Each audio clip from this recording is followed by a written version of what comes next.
kicking like 1, 2, Dolomite. 3, Last one 4, got copyright. I'm kicking like 5 Dolomite. just to be sure. Hey, one time, Last you one ready? got Copyright. Yeah. Last one got Okay. copyright.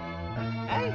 You know what time it is. Every time I rhyme, it's just a sign that I'm about to kill. Yeah, it's time for weapon wheel. We got the skill, we got the games. Don't make me grab it still. I put a hole in one like Abby did to Joe. Yeah, when it comes to aiming, I don't miss like Master Chief. I grab the piece and give your ass to Halo just for talking sweet. When it comes to gaming, yeah, you know our team's elite. Check the leaderboards, we run the game. You should pick up your feet. You can't lose them too smooth, just going to admit defeat. And ain't no capping around here, cause like Bond, I keep receipts. The most dangerous, better than these other guys. Try to come for us, what's like between your eyes like Jen Sakai. That's no lie nor prank. I grab the ratchet, no clank, and get my jiggy mask to show you how Jack Move got his name. Yeah. Weapon Wheel Podcast. Look. King of the castle like Cooper, captain of the ship. My name ain't Blandrew, but don't make me have to hit the switch. We'll dump you overboard, then watch the views. I ain't talking Twitch. Hey yo, Alex, go ahead. Talk to him real quick. Oh, the Dolomite is my name, and thick up is my game.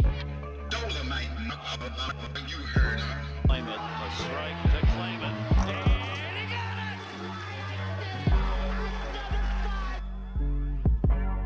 They had the nerve to copyright the game.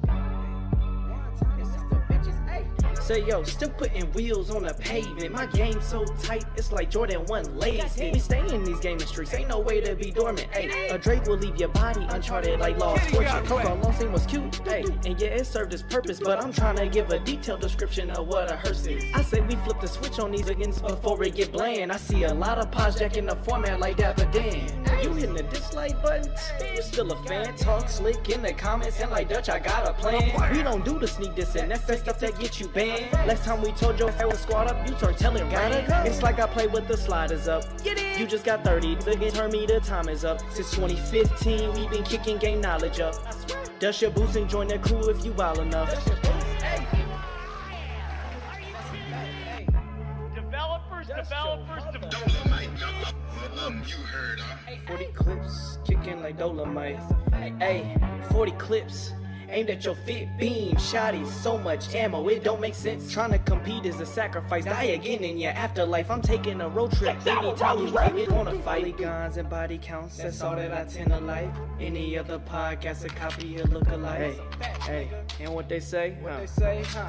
Hey, what I say? Hey, I put them in the dirt. Tussle get hurt, no face, no case, messed up like a jiggy merch shirt. Sliding in that vet, I'm gonna get back, time to pay that debt. It's time for weapon wheel. What weapon wheel? We keeping it true, we keeping it real. What weapon wheel? They watch our moves, they copying still. What weapon wheel? We keeping it true, don't care about your feels. What weapon wheel? They watch our moves, they copying still. Weapon wheel, watch how I show you my weapon wheel. Weapon wheel, watch how I show you my weapon wheel. What weapon wheel? We keeping it true, we keeping it real. What weapon wheel? They watch our moves, they copying still. BG, Black Bond, Jack Move, Kids Move, Blandrew, Alex too. Damn man, that's a heavy crew. Other pods, they don't know what to do. They watching, they copy our every move. And they still fly like the Wii U. Jack Move voice, we saying you. Hop off the roof. Long range, no scope, yeah, I'ma shoot. Looking wanna play games, no David Blaine, but I'll make a nigga go poof. Oh, this not a game. Gang talk, looking at what you know about the slang. Hop out the range. All black master, don't step out your lane. Every week it's us on your screen. Every weekend we entertain. It's not a thing that gets in between me and my team, me and my gang. When I'm on the beat, you already know. Straight to the top, yeah, we about to blow. BG my dog, he told me let's go. Sit back, relax, it's time for the show. What weapon wheel? We keeping it true, we keeping it real. What weapon wheel? They watch our moves, they copying still. What weapon wheel? We keeping it true, don't care about your feels. What weapon wheel? They watch our moves, they copying still. Weapon wheel, watch how I show you my weapon wheel. Weapon wheel, watch how I show you my weapon wheel. What weapon wheel? We keeping it true, we keeping it real. What weapon wheel? They watch our moves, they copying still. We got the guns on deck, no foul car, but you know I came with a tech. Yeah, since 2015, been stepping on the scene, putting foots on nets. Yeah, set 'em up, super soaker, pump action, wet 'em up, shooting out the. Yeah, we catching up. We got the names, y'all are bark. Drive by midnight after dark. Gaming knowledge, fortitude. Top two and not the two. Weapon wheel. Get the cash and grab the steel. Yeah. Weapon wheel. Out the window.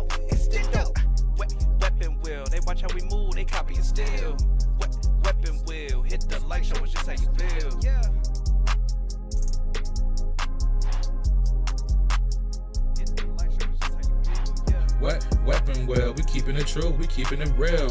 What weapon well? They watch our moves, they copying still. What weapon well? We keeping it true, don't care about your feels. What weapon well? They watch our moves, they copying still.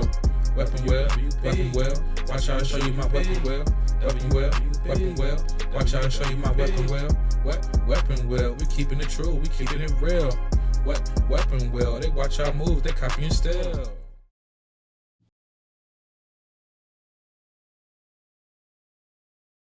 Mic check.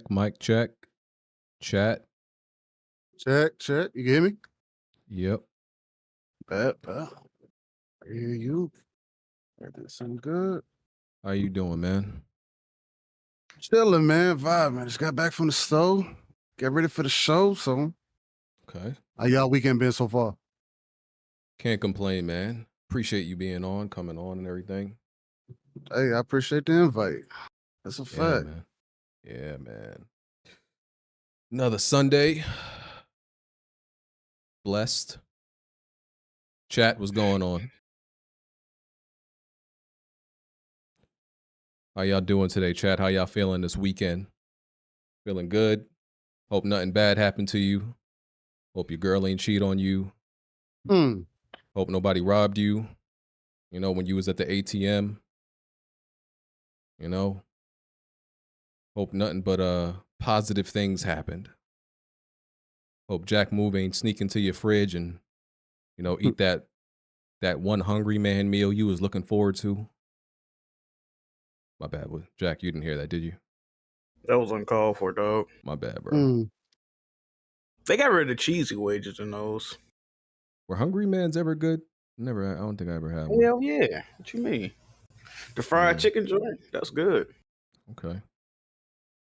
Bro, are we going to have to listen to Bond, like, patronize and lecture us and, like, make us feel bad about not inviting him, bro? You think he's still going to be on this? Yes. I don't think I got it in me to deal with it. Don't My think I fucking got head it. hurt, yo. Damn. Shit. Don't think I got it in me. Hear none of these headphones. So should be a good show. Got Rand coming through also. And the regular crew whenever they decide to show up, but should be a good show. I want to get out of here on time. Hopefully Bond will agree with that plan and not go on some 30-minute tangent making bets with Smooth and unnecessarily shitting on Xbox and all this stuff. But I was just talking to you for 3 hours yesterday, Jack. Why do we got to do this again? What'd you say? I was just talking to you for 3 hours yesterday. Why do we have to do this again? Yeah, we did just do a podcast yesterday, man. I'm gonna be real, bro. Hey, I don't know why you did the podcast today. I'm gonna be honest, bro. Because we didn't do one last week. So? Right, you know. See, I think we did do one last week. What you mean? That wasn't a real. Well, maybe it should count. That was a live action podcast. What you talking about? Maybe it should count. You right. We could have skipped this, but no, there's some stuff happened this week. I doubt it. Stuff happened. Right. A Nintendo Direct, yeah. State of Play, yeah. Oh, I ain't even watched the Nintendo Direct. I forgot to do that. Yeah. Damn. But you seen it. Yeah. Fuck, man. My headphones is fucking up too. I don't know what's going on, man. I can't hear the web browser out these bitches. I don't know what the fuck going on today. Yeah, man. Let's see. I was trying to go see the Nun yesterday, but don't do that. Do not do that. Y'all gonna keep discouraging me and slandering it. But bro, that movie sucks, bro. I'm definitely seeing it Tuesday. I got the tickets. Do not. I'm telling, bro. Do not do it, bro. That's a waste of money. I'm telling you. I don't believe y'all, bro. I don't think it could be that bad. All right. We were on Game On Daily yesterday. Shout out to Gaz. Y'all go check that out. There's no way that movie is that bad. Okay. Do you think the first one's better? I never seen the first one. If it's anything like the first one, I'm gonna like this one. I heard this one is slightly better than the first one, but that ain't saying much apparently. Oh, then and I like the first one, so I'm gonna like this one. But what I'm saying is, if this movie is better than the first one got to be abysmal. That shit, nah, man. Hey, man, I'm with it. I'm with it. Yeah. Why I can't hear shit, bro? Let me see something. Man. So I guess I might as well do the intro now. And Jazzy, hello, sir. Good evening, Mr. BG. I'm guessing you're here because of the Nintendo Direct happened. Absolutely. Why can't you be here? No. Jazzy comes one day. He's got something to say about a particular game. Hold on. What you mean, no? I'm saying, yeah, he can be here, but he usually here for a particular game or event. That ain't what you said the first time, though. You trying to make it seem like I don't want Jazzy here. That's not the case. Well, what it sounded like, all right. Nah, y'all trying to act like Jazzy ain't my guy. He about to ban me once Blanger comes back on next month. Wow. No comment. You hate to see it. Okay, so there you go. Well, so you're goddamn. Jazz, I guess he don't fuck with you, brother. I absolutely do, but you just don't fuck with him enough to, have him on the podcast after Blanger show up, is what you're saying. I mean, I don't want to really show up if it's like there's no Nintendo topics. Y'all got that. Interesting. Yes, sir. Love Jazzy to death, though. Mm-hmm. Yeah, I had told everybody, hey, we're gonna start at 6:15 instead, but then I told them 5:45, so now they definitely seem to be coming 6:15. This is why we didn't invite Bond, because he might not even showed up. Because you're going to purposely give him the wrong time, is what you're saying? No, but if we being real, I'm confused about what's going on here. If we being, and I'm about to start the podcast in a minute, but if we being real, didn't Bond kind of allude to the fact that he would just be somewhere on vacation or using that day to travel? Did he not allude to that? He did say I'm taking him some. Yeah, he did. I mean, in Texas. No. This is after Texas. Oh, this last week when he asked BG was on the podcast, and BG said nah. Then he said I'm going on another trip, some shit like that. Yeah, I had to scroll up and find it. Yeah, he did say that. I mean, I don't. He said I'm about to get on my private jet and fly somewhere. Go to Bear Fest 2024, whatever Bond does. So I believed him. I thought and also like I told people, Bond shits on every city, right? And I know it's probably hyperbole, but Bond shits on every city to the point where I have no idea where he lives. He says, "Oh yeah, he did tell me he wouldn't show up, and I forgot about that. I asked Bond would he come to New York when I showed up. He said he ain't doing that. He said New York's a shithole, New Jersey's a shithole, Philadelphia's a shithole, Chicago's a shithole. I don't know where Bond lives, so I just assume Bond lives in the bank somewhere. I don't know, the burbs, or I believe him. He said he wasn't gonna pop out if I showed up. I forgot all about that. Damn." Yeah. Bond got mad because I believed him. He said something and I believed him, so I didn't think he would be anywhere near us. Definitely took his word for it, man. I took his word. But shout out to Bond, great guy, love him to death. Let me intro the pod. This is Weapon Wheel Podcast, episode 381. We are on iTunes, Google Play, Spotify, all your favorite audio streaming platforms. Check out our Patreon, patreon.com/Weapon Wheel Podcast. Check out all the tiers on there. Great value. Last week's After Dark was like 7 hours, I think it was. These dudes stay up into an ungodly time in the morning, delivering you content that's uploaded on Mondays. Also, this week's After Dark is going to include the Discord conversation that happened after the state of play, because there were things said and things shown on screen by other people that would have gotten my channel banned. So I had to, remove that part, download the audio, and I'll upload it to be part of the After Dark. Check out the channel memberships also. Hit the join button if you want to do it that way. Yeah, we got a bunch of tiers on Patreon. Planet Xbox is part of that. Shout out Planet Xbox.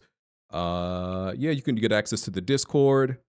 Make sure you hit that like button. And if you want to submit some videos to be featured during the podcast, and I hate when y'all don't tell me to actually play the video because I be forgetting to play it. Tell me to play the damn video if you see it paused. Yeah, that's the least y'all can do. Appreciate it. Yeah, so you could submit a video. Link is in the description for that. And let's do these intros real quick. Okay. Steel, what's going on, man? Thank you for coming. Yo, Papa, man. It's your guy, Steel, Rain, one half of the Living Split Screen crew Saturday mornings. And BG, it seemed like we've been trying to get this done for a minute. You reached back out to me and things seemed to line up. So I was like, might as well come through, man. So hopefully we get into some fire topics tonight, bring some energy, bring some heat out. But other than that, man, yeah, man, appreciate you for having me on. Yes, sir. Thank you for coming. Our other guests, we have none other than Randall Al Thorian, first of his name. How are you doing, good sir? What's up, BG? What's up, Jack? How you guys doing? Yes, sir. It's been a while since I've been on a Weapon Wheel, but yeah, I think you locked me in 3 months ago. You're like, I need you for after Starfield is out, and I'm like, yeah, sure, no problem. Yeah. See, I don't, people like Rand, I don't just call on them for like any old Xbox, topic or any old Xbox event. I respect people's time and, and who they are. So I only bring, he's like the little ace card. I bring him out for the important stuff, so that's what it is. Smooth. What's up, everybody? It's the best spot here. You on the wrong mic, bro. Yep. Am I? Where am I coming from? My web? Yep. You come through the webcam. You coming through that Obama phone? Only the webcam. Yeah. Wow, bro. Hold on. Is that better? That better? Yes. Yeah. Much. Here we go. Best spot. Shout out to Rand. What's up, kid? Nice to have you here. Yes, sir. Jack. What's good, everybody? My fucking head hurting for some reason, man. It's like the second day in a row. I don't know why, but how y'all doing? You ain't drink no water today. A little bit. I got some water next to me. I'm about to, let me drink this fucking water, man. Yeah, just get it right down there. Jazzy? Balls! Oh, pause. Yeah. Jazzy? What's up, y'all? I'm just here to talk about the Nintendo Direct that happened, and hopefully BG won't cut it short. Never. I love Nintendo topics. All right. Also, if stuff goes left, I know who to blame in this episode, too. Oh, yeah, Rand is. Good old Rand. Yeah, I don't know. Crazy got to happen this week. I doubt anything crazy gonna happen. Yeah. All right. Things have calmed down over the years on Weapon Wheel, I would say. I'm gonna make sure something crazy happened today. It's not gonna involve me. Y'all ain't setting me up. All right. Yeah. All right. So to the first topic. So I want to talk to, Rand and Steel about, Starfield. It's been out about, is it 3 weeks now? And I don't want to know, I'm sure y'all have talked about y'all like first impressions and y'all thoughts about it overall to death already. But I want to ask particular about like y'all new game plus experience and like y'all end game experience with Starfield and how that has influenced your current thoughts about the game, like versus how you felt like maybe the first week when you beat it or whatever. Now that I know Rand is probably on New Game Plus 2 or something like that? I mean, I did a little bit of New Game Plus, but I've moved on, bro. Other games to play, you know what I'm saying? Okay, no. I respect that, definitely. So yeah, since you've put in like a lot of hours, what are your thoughts now? Like 3 weeks out. Oh man, I mean, I've been playing the game for a month. I got it like exactly a month ago. I think as Smooth did as well. My thoughts are, I didn't like it in the beginning to the point where I was extremely disappointed. The first 8 or 10 hours playing the game, I was like, this is going to get ripped apart in reviews. This is a very boring game.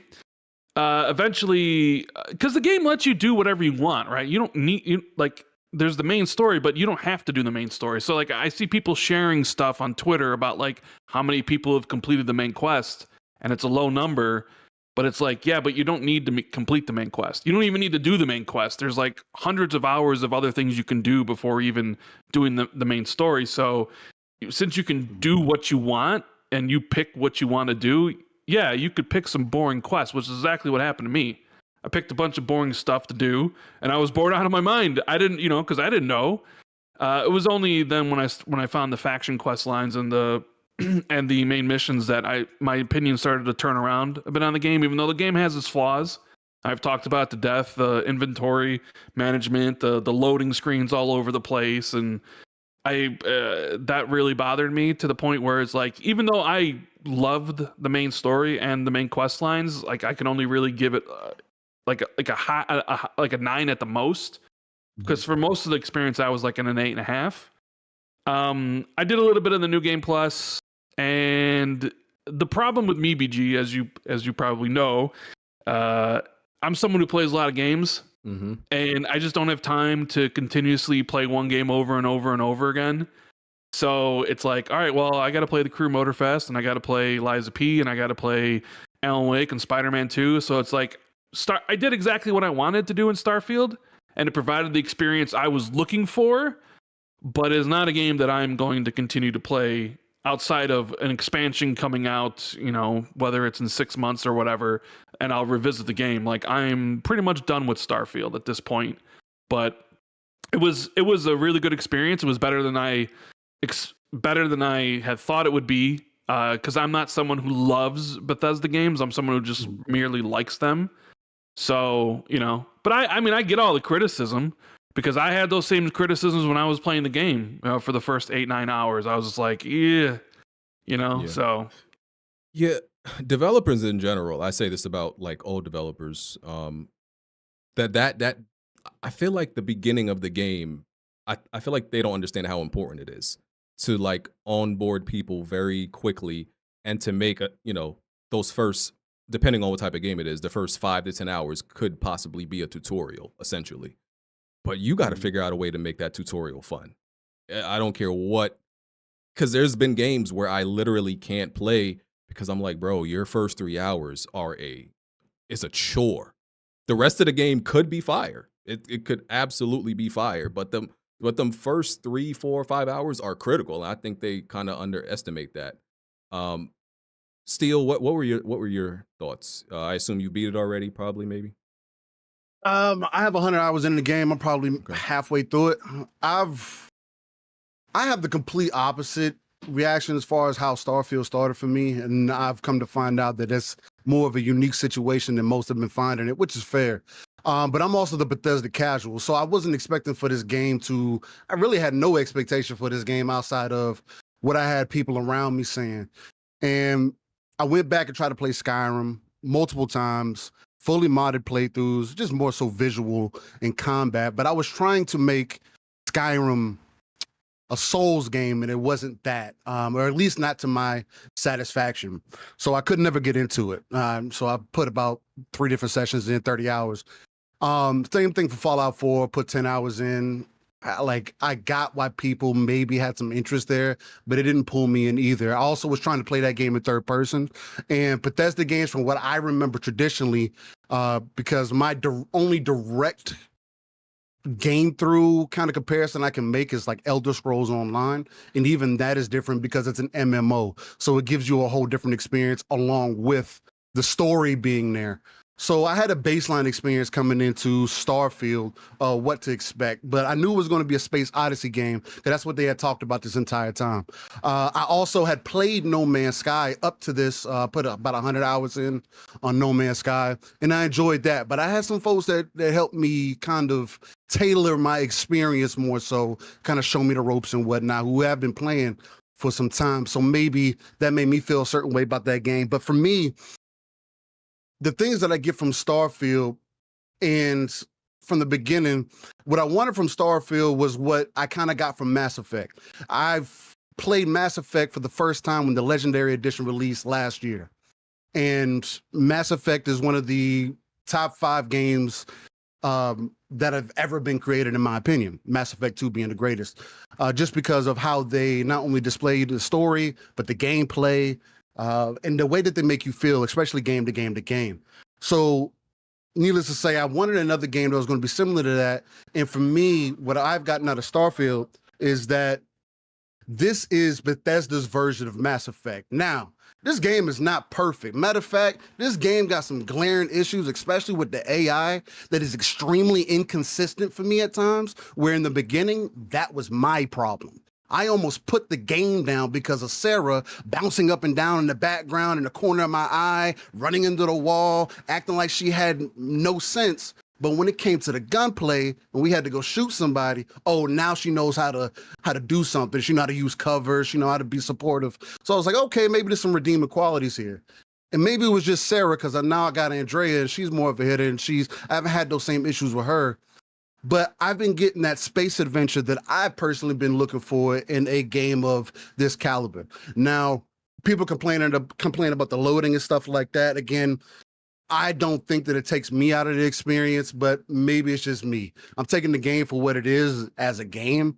And from that standpoint, I've been having a good time with it, man. Like, again, to be only halfway in, I played about most of the faction missions that there are right now. So it's kind of put me more towards the main mission path, so I can get more things unlocked. But between the shipbuilding and adventuring and the feeling that I get overall with the character development and whatnot that I've personally experienced, it's been a good time. I've enjoyed it. So that's me. Okay.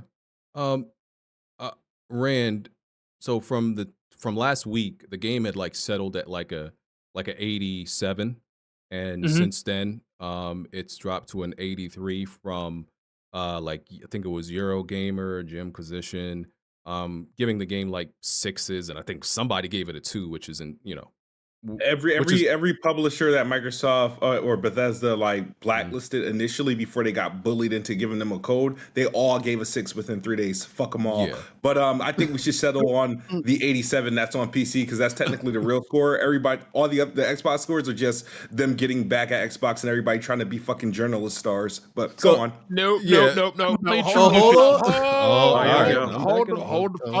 the phone. Oh man. Oh boy. Smooth. What's up? Did you not say any game that doesn't run at 60 frames that runs at 30 can no longer get above an 8?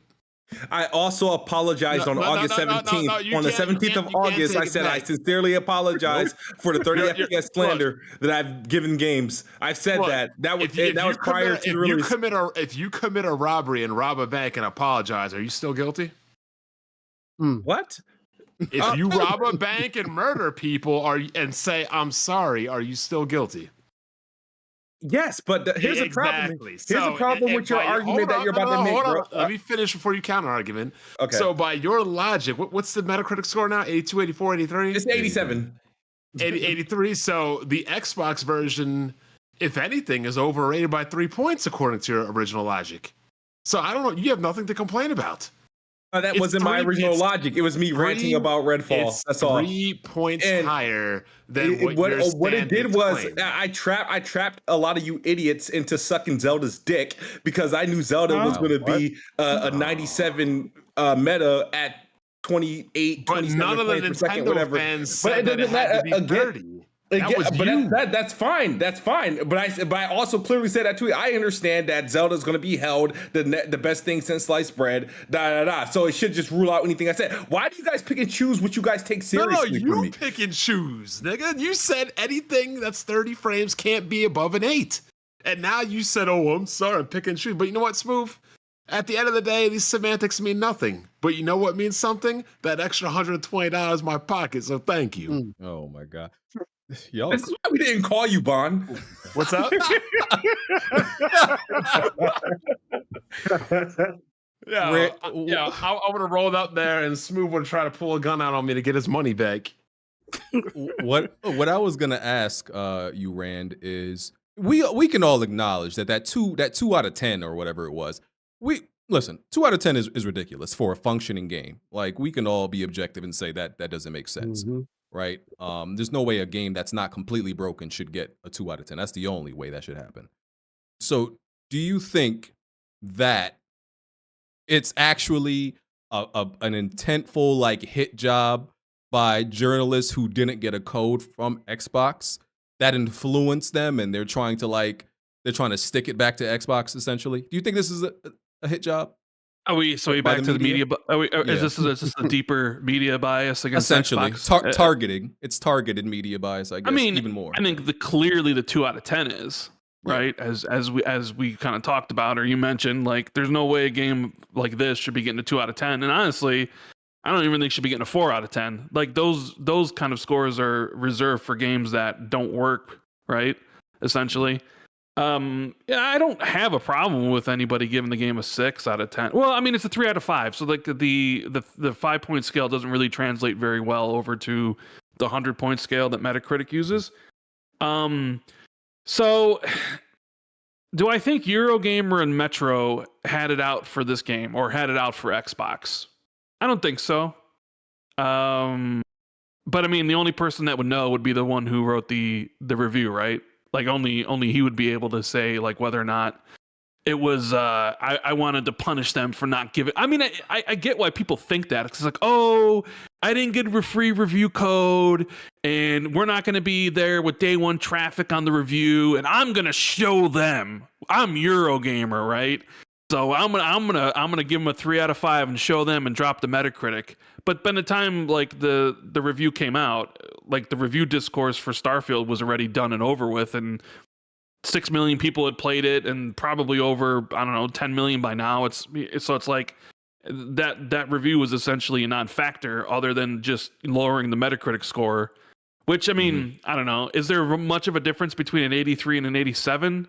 It depends. 4 if you have points, money on it, then yes, it can. I mean, sure. Which is why, it's funny, Bond, because when I was playing the game and I was in a party with Smooth. Smooth was like, "You think this game's gonna get a 90?" And I'm like, "Don't tell me you made a bet with Bond." And he's like, "Yeah." I'm like, "Well, now you know it's not gonna get a 90." Like on some real shit, right? Xbox fans shouldn't be mad at anybody else but Smooth, because the second he said 90, he had already doomed this game. He already doomed it. Like Smooth you should bet, like, shoot for the stars, Smooth. Bet that it'll get 100, so then it gets a 90. You bet a 90, it's gonna end up at like an 83. Like, your margin of error is too high to be betting 90. You gotta shoot for the moon, Smooth. Like, bet that a game will get like 98%. So the thing I be wondering is, like, people like Jimquisition, right? This person. I feel like they should hold on. What person? Bond, don't do it. Don't try to entrap me. I'm not getting in trouble. No, this is the dude that like dresses up in the costumes and has like the Funko Pops and stuff, right? Yeah, the weirdo.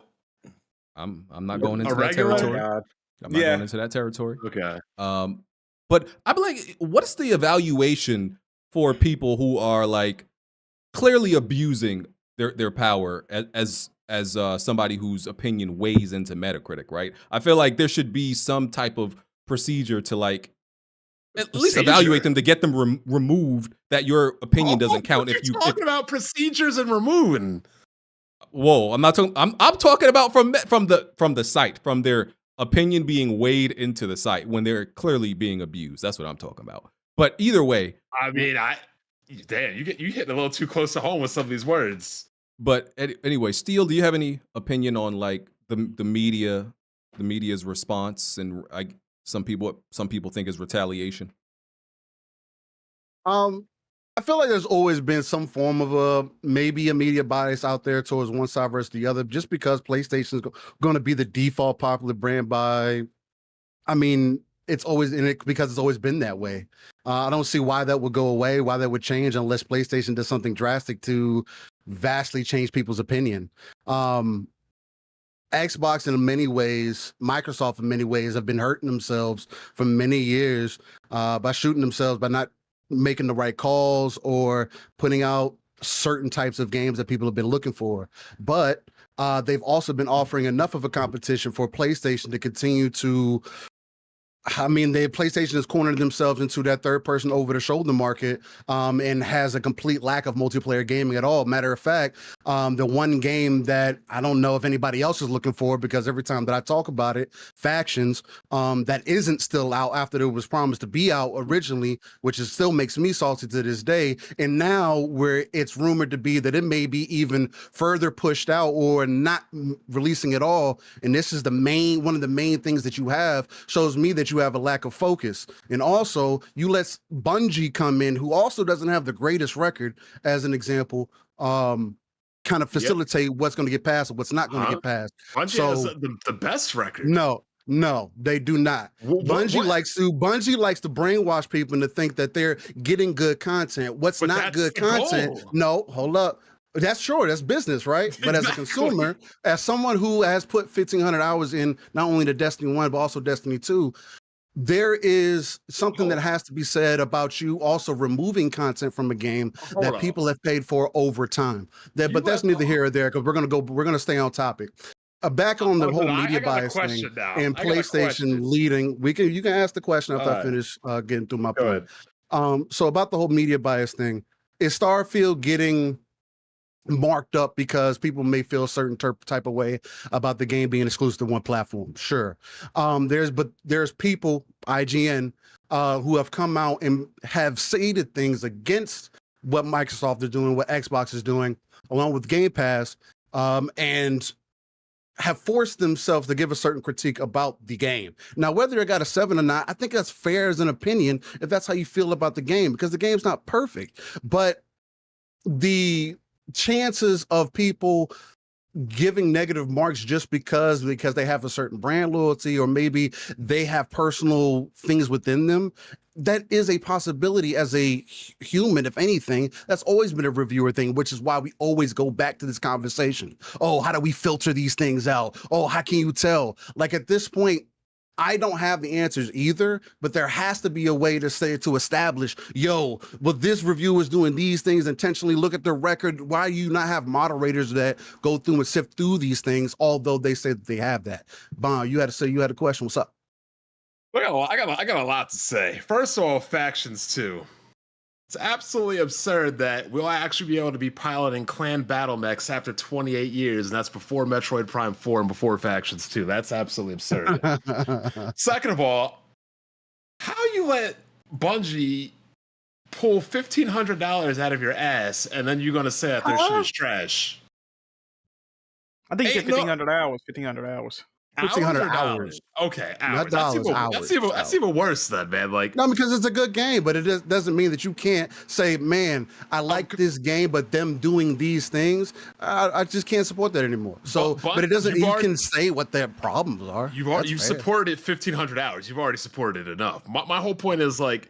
But like, the people that complain about Bungie are heavily invested into their game, play their games hundreds, if not thousands of hours. Like, you're kind of destroying your own credibility if you're dropping 1,500 hours into a game and then you're complaining, saying it's not enough. Like, what games out there, like, I can, like, cities, like, dog, I haven't even played City Skylines for 1,500 hours. Which is fair.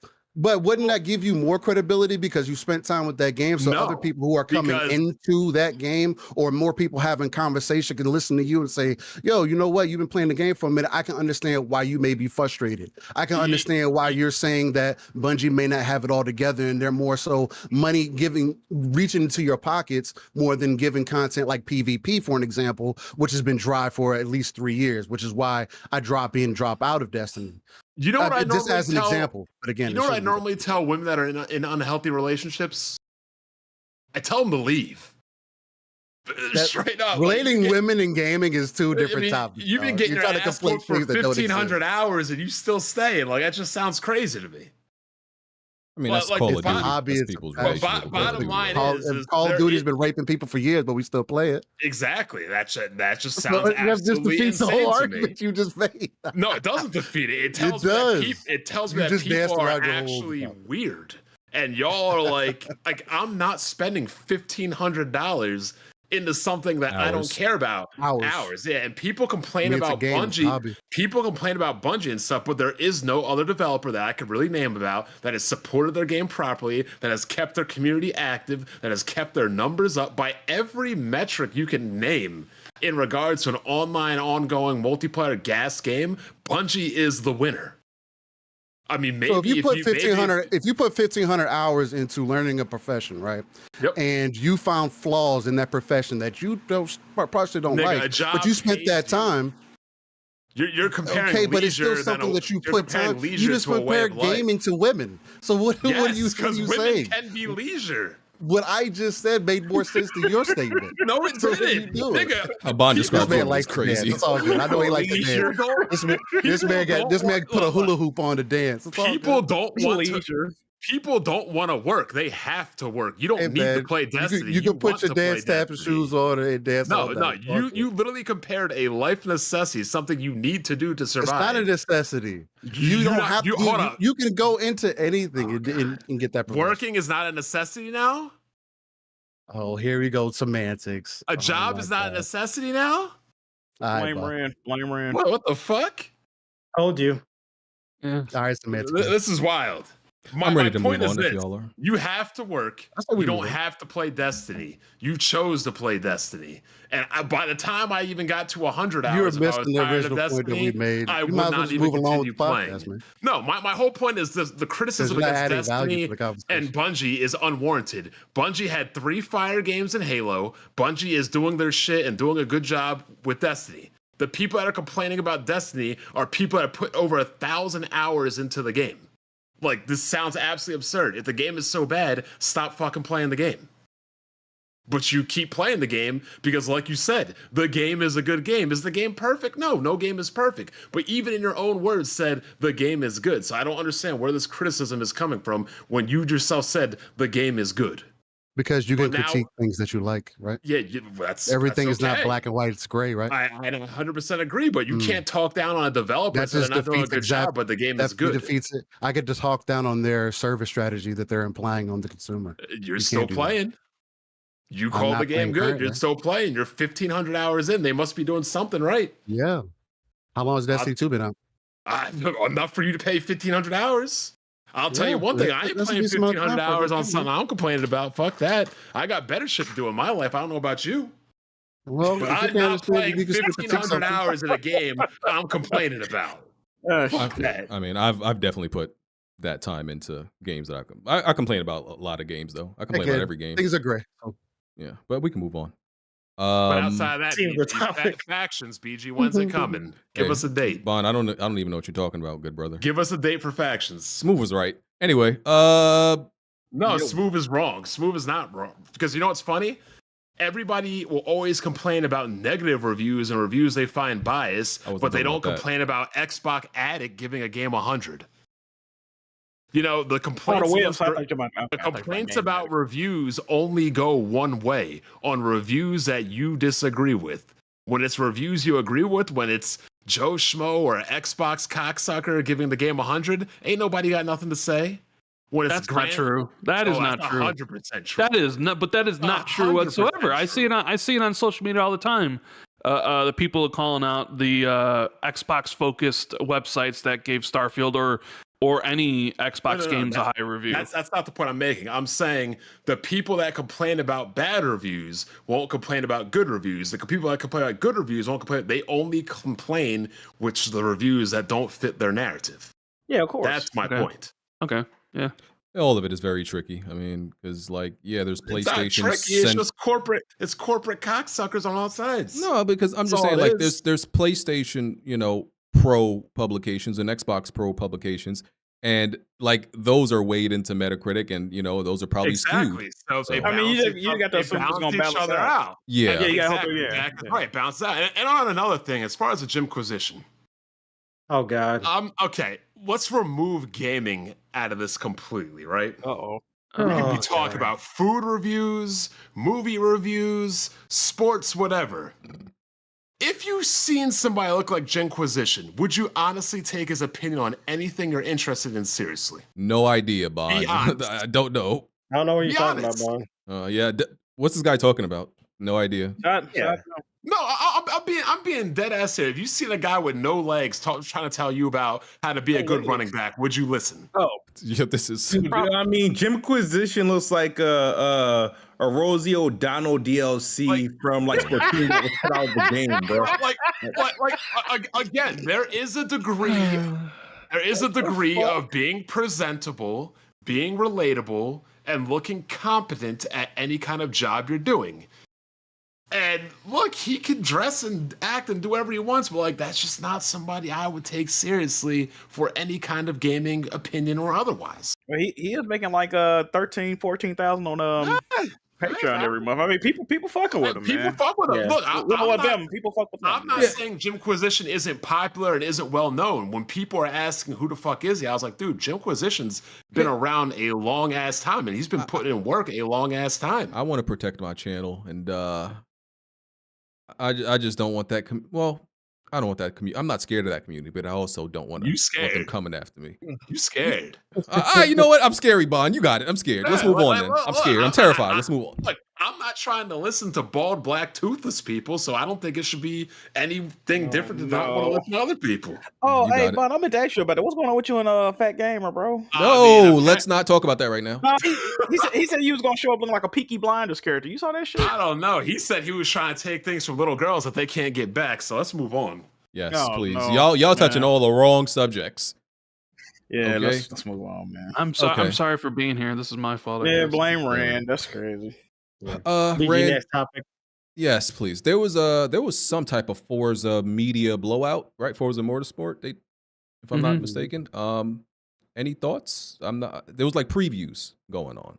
Yeah, I played Forza for like an hour, and that's all the preview that it was. I mean, it's Forza Motorsport. I don't know what I don't like sim racers. I never have liked sim racers, so like, I'm the wrong person to ask about this because I mean, I played it, but it's got another Forza. We know. I mean, it's Forza Motorsport. It looks, they redid the engine, so it looks really good. It has 3 different visual modes. Like I think what is it? It's like 4K, native 4K with ray tracing at 30 frames, which is the visual mode, and then 2 performance modes. One performance that has like 4K 60, no ray tracing, and then the other one that has kind of like a dynamic 4K with ray tracing at 60. So there are 3 visual modes you can choose from. And I don't got to play the career. Like you choose one of 3 cars in the beginning, and you just kind of race. You do the practice laps, and you do the event. And it's sort of like rates your skill in each segment of the track. So the better you do, the like more XP you'll get. So you like level up your car, and at the end of the race, you'll unlock like better things for your car, like better tires, or a better, just like better parts to level up your car. And they kind of talk about this game being a car PG. RPG, and they called it a platform now, right? Like this is Forza Motorsport's basically going to be games as a service, their live service game for a while. Yeah. BG, is this your gameplay? No, I don't play Fallout. I mean, this dude's running around sniping rats, so I figured it was Brooklyn or something. Oh, here you go. What Smooth said. This is why we didn't. Never mind. Go ahead. I mean, wow. Look, Forza's a good game. My only issue with Forza is this: like, what the hell else can we do with car games? And I mean simulation car games. I mean, but that's the question you can ask for any, racer. No, you can do I guess the pro and the con of Forza or any game like it would be it's rooted in realism and simulation. It's like, okay, if I get a steering wheel, I get a cockpit, I get all this fancy pedals and everything, it's like I'm actually racing like a real car to the degree where we have professionals that have these setups to actually practice real life racing. Like outside of changing cars and tracks, like it honestly does make sense for Forza to go into a game as a service thing and not just be a whole new game every other year. No, it makes because like sense. we're getting to the point. It's like, I mean, graphics are getting pushed. Like we're near photorealistic. We're at 4K. Like I'm not hating on the game. I'm saying realistically, where else can you go? No, it's a good idea to make it a platform and, just make updates and give and provide content. There's what reason is there to continue remaking, a game as you go along? I wonder if they're going to do the same thing with Horizon, though. I don't think so, because the gulf between Horizon and Motorsport is vast, right? Horizon sells consoles, it sells Game Pass subscriptions. So when you look at it, like what you're trying to do with both franchises, making Forza Motorsport the live service that goes on for years and years and years, makes a lot of sense because it's not a game that's going to be played by 35 million people like Forza Horizon is, right?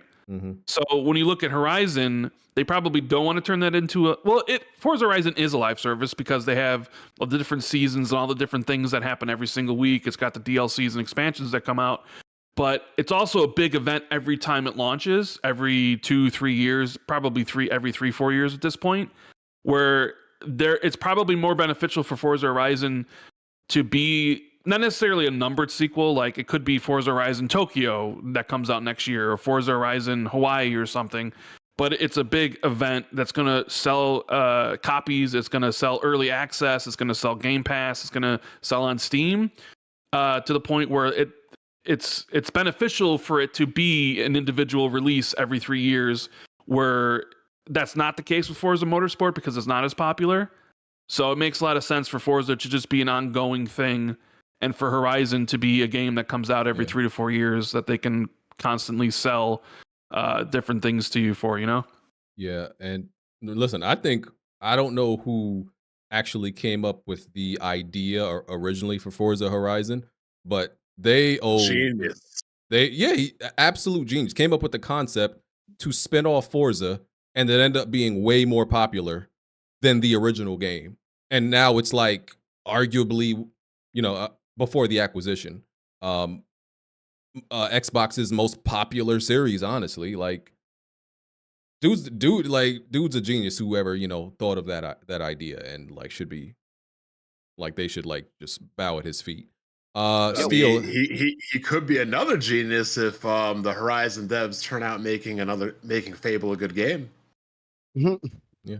I think they Steel, will. do you play Forza? Got any thoughts on Motorsport? New Motorsport one? Yeah, I've been playing Forza for quite some time.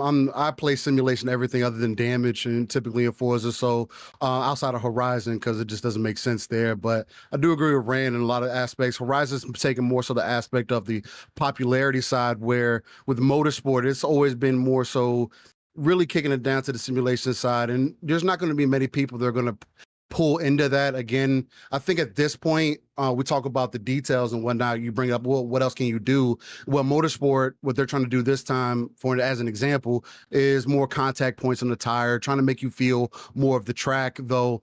I've been seeing some videos and whatnot of people saying, hey, it still doesn't react the same as akin to like a Assetto Corsa. And I think that's Forza's true competition, in my personal belief, just because GT, at least from what I've seen, because I haven't played GT since GT3 at least. Because I kind of made that transition to Motorsport after Forza Motorsport 2 came out around that time.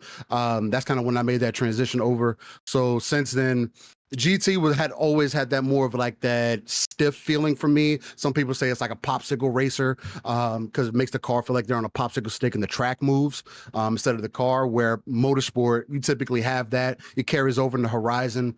Plays really well with that arcade, more arcadey style. But Motorsport looks to be really fun. I like what they're doing with the online, making it more competitive. Again, giving people very similar cars to each other, so you can kind of go through the class ranking system. Also rewarding people for clean or dirty racing. That's been one of the number one complaints for online racing. Why am I racing with people that purposely drive me off the track in certain corners or whatnot? That's not the point of Motorsport. Go to Horizon to do that. So Motorsport looks to be exciting, man. I'm excited to jump into it. Looks good. There are some things with I brought up a point, like, because they said there was going to be 4K, ray tracing, 60 frames. That was one of the points that Phil made when he talked about the game originally. And it does have that, but it's dynamic 4K when he had mentioned it was going to be native. But again, it's a little thing, and I know that's been a talking point for some people. And at the end of the day, I think it's another proof case that, hey, you can do a lot with visuals, do a lot with dynamic resolution, while also giving you those additional details. But it's going to be interesting to see hands-on, actually. So, okay. I got a question. This is a far-off question for Forza. Because there's no Vigilante 8 or Twisted Metal, would it be completely jumping the shark if Forza had like a Vigilante 8 Twisted Metal mode? they would have to go deep for that. Like, they had to get like a David Jaffe or somebody that would have that made that type of game before to make that work. If they did that, they would really corner the racing market, I think. But I don't know if that would be dope, but I don't think they would want to go to that direction, unfortunately. That would be more like, I don't know, you would want to see, we already get that from like a Mario Kart or something like that. But as far as more of being on edge, I don't know if those people are looking for those types of games anymore, right?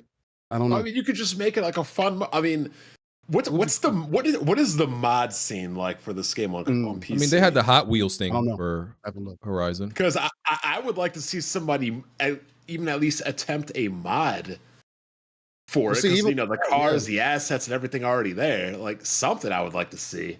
But even with the Hot Wheels thing, I feel like why not bring like power-ups or like missiles and things like that? Like just make it more interesting, playing into more what Bond's talking about. I mean, it's an interesting point. I don't know if they probably thought about it and said, nah, that ain't for us. That's what I'm saying. It's a cool idea, but it's like, are you jumping the shark? You know what I mean? Like you're going in a completely different direction. I think so. Okay. Smooth. They've also been completely copied BG. Like it's gotten to the point where other racing games have just completely copied Forza Horizon. Like I've been playing the Crew Motorfest. Yep. And they just basically copied the whole thing. It's like, they asked Forza for their homework, and then Forza said to them, just don't make it look obvious. And then they made it look completely obvious, right? I mean, it is just, they just ripped them off down to a T. It is basically Forza Horizon with shittier handling. I mean, it's still got like a 60 on Metacritic or something, don't it? So, it's like a 70 on Metacritic. I think it's too low. I think the game's really enjoyable. It does some things that I would like to see Forza do, like the playlist stuff, where it's like different styles of racing. Like you have your Porsche playlist, your Lamborghini playlist and stuff, and that keeps it fresh. It's its own twist. But yeah, like if you didn't know any better, and if you were just seeing somebody play it on the TV, you would swear up and down it's Forza Horizon. What game is this again? I agree. The Crew Motorfest. Motorfest. Oh yeah, Motorfest. I mean, like I mean, I don't think there's anything wrong with companies copying. It's just when you copy stupidly and wrong. Yep. Like the whole point of copying is to copy as a baseline and hopefully make it better. The only thing about the Crew Motorfest though, it went away from what they usually do. The biggest thing about the Crew was that you could drive from cross country, like from California to New York. And this time around, it's taking place on like Hawaii, and then they're like throwing in themes and whatnot. Big festival, sort of like inspired, which Forza heavily does. So I don't know if it's whether I had fun with all like the Crew games. They don't stick for me. They don't like last as long. Like the novelty wears off fairly quickly. How quick, Smooth? Why are you giggling, BG? What the hell? What are you talking about? That was you giggling. All right. Go ahead, Smooth. Jack, don't start your shit. All right. Go ahead, Smooth. No. Okay. So that's Forza.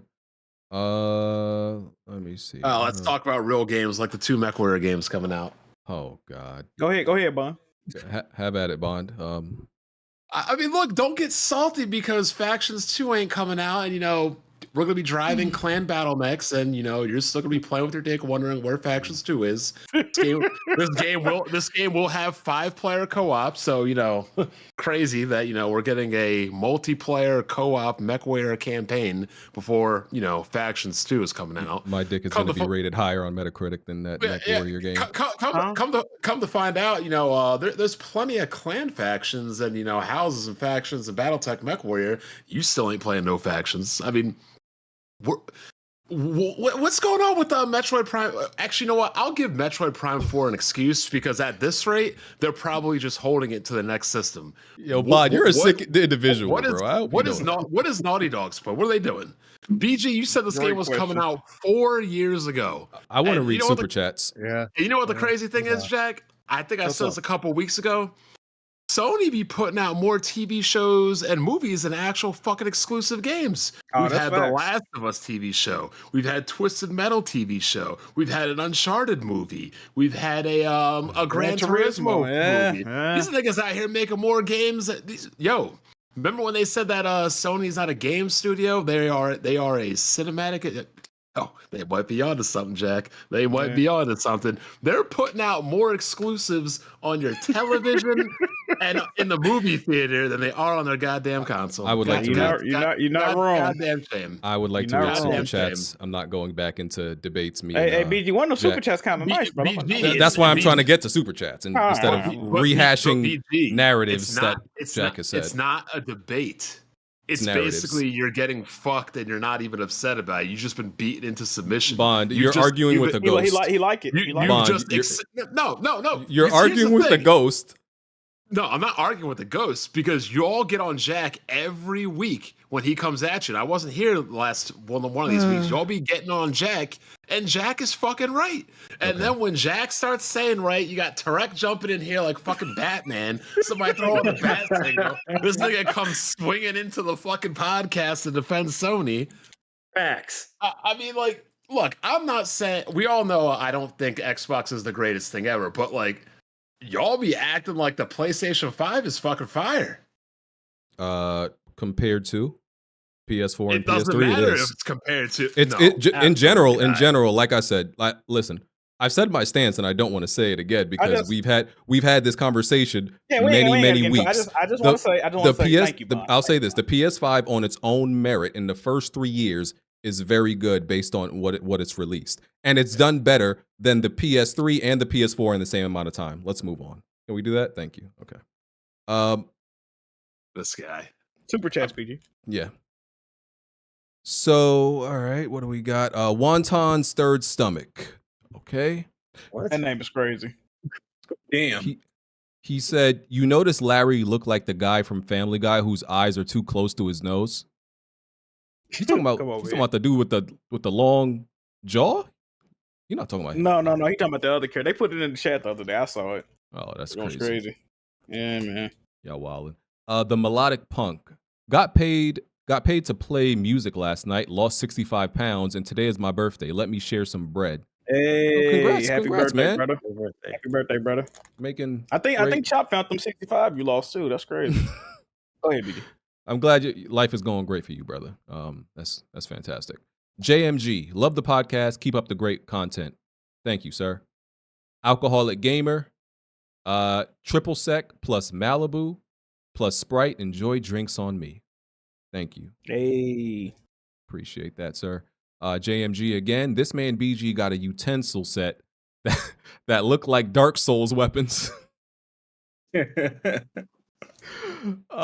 BG swing at the oxtail and roll away from the table. Oh, he ain't wrong, dog. Yo, yeah.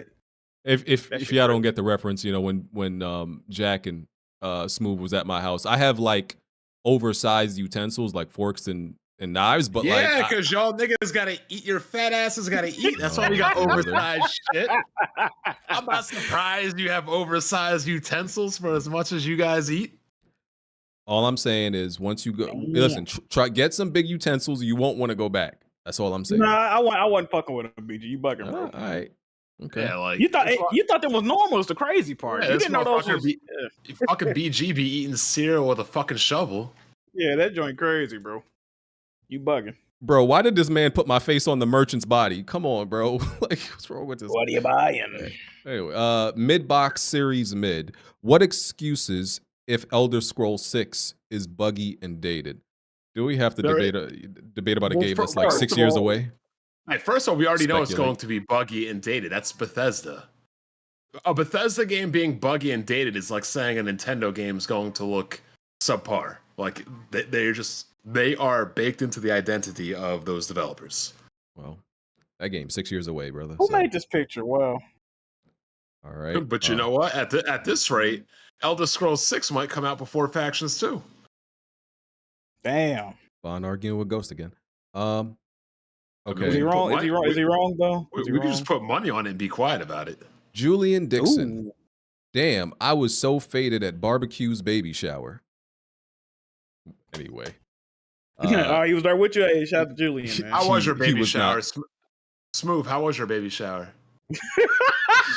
Wow. Don't really look like that in real life. That's not how. Hey, BG. What was it, CG?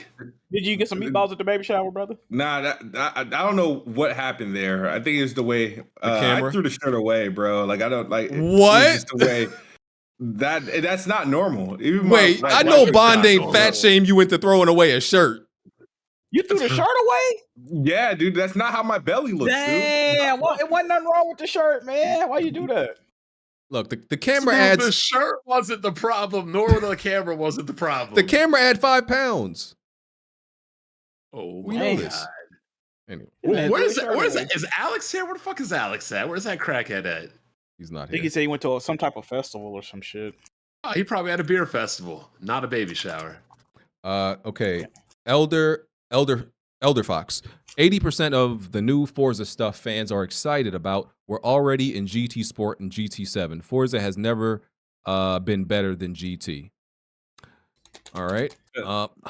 It's always funny. Like I actually like bringing people on here who are like Forza, because it always turns into this Crip versus Bloods thing into the chat with GT fans and Forza fans. You know that's gonna happen though. But it's so funny because it's so funny to me because I think both games, because I don't like racing games at all, I think both games are like just the most pointless things to ever exist to me. And y'all fighting over them like they territory is like it's entertaining to me. I love it.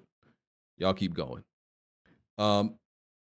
Cody it's Bishop. Crazy. Like those games are similar. They can't be so different, but I guess they are. I mean, I don't know. Yeah. Cody Bishop, have you ever felt burnt out from playing games? Absolutely. Yep. Hell yeah. I've been burnt out the last couple nights playing this trash ass game called Final Fantasy 16. Oh my god! Hold on, but you got to give your thoughts on that after you get through with these. Holy Bond, stop. Yeah, you got to share your thoughts on that, brother. Bond, Jack, I was trying to get out of here on time. No, I need to hear this. Oh god. I respect first of all, I gotta thank BG for giving it to me for free. The game. But yeah, like oh wait, what else would you be talking about? Oh, the dick.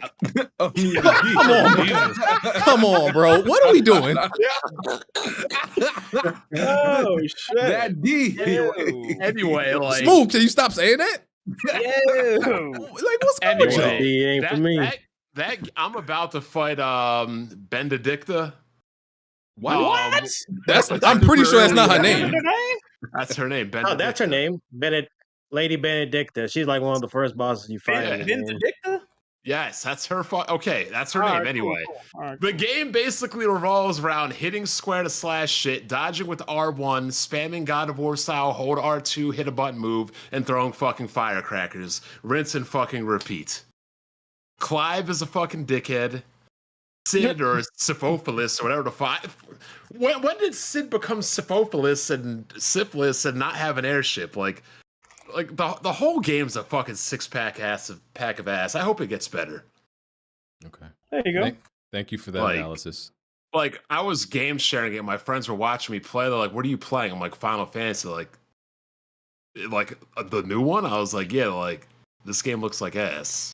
Like it's not good.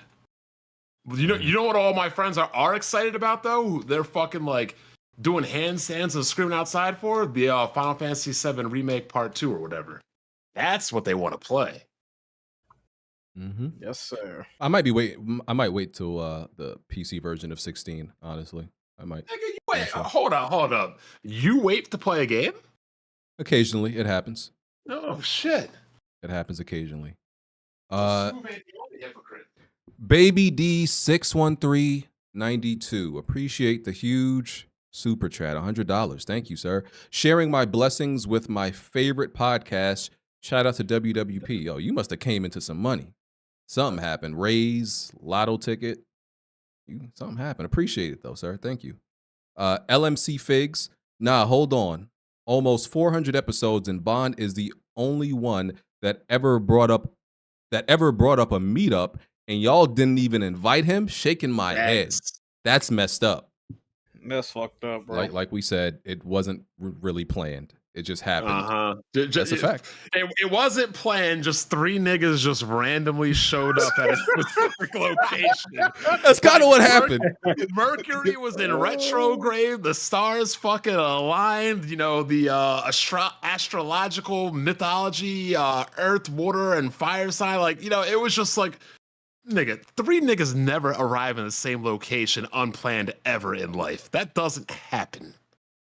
Let's be real. Niggas. You know what they normally call what happens when 3 niggas meet up randomly? A murder. Rico? Wow, thanks, Bond. Thanks for letting us know what you think about us. Thanks. Normally called a murder. Thanks, Bond. You speak so highly of your people. Maybe a drive-by, but Jack, stop laughing at this.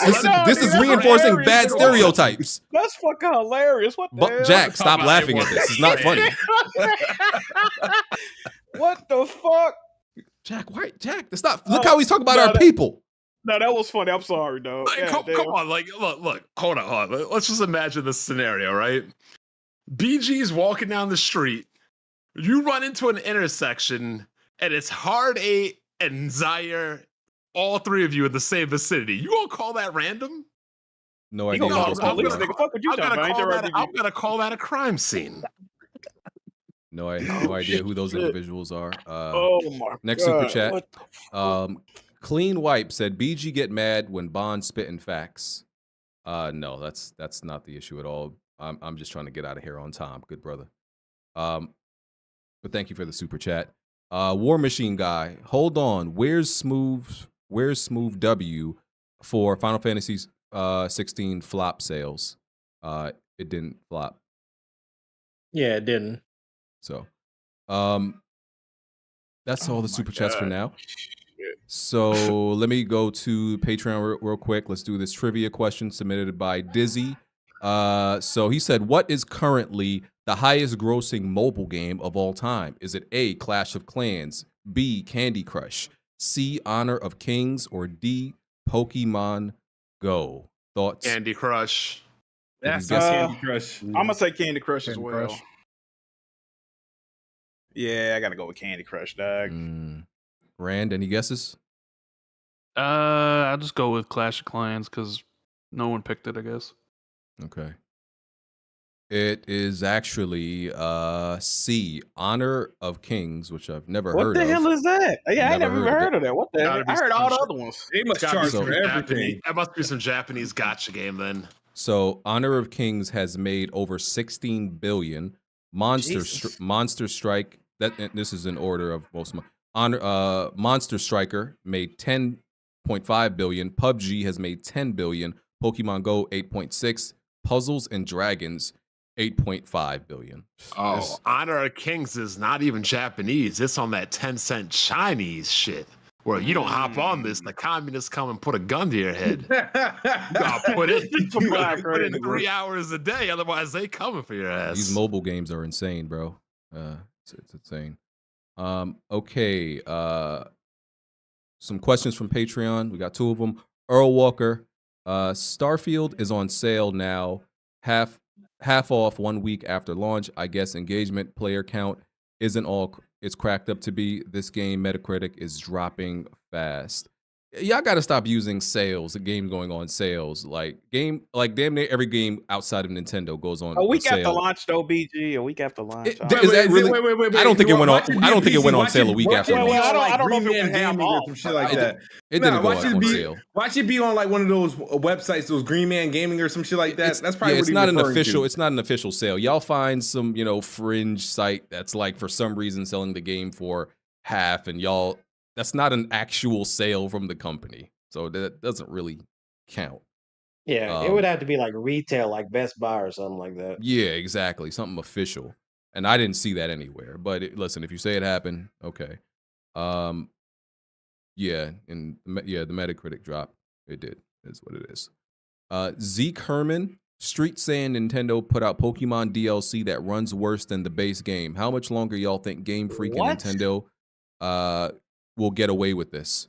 Forever? Forever. Forever. What the hell you mean?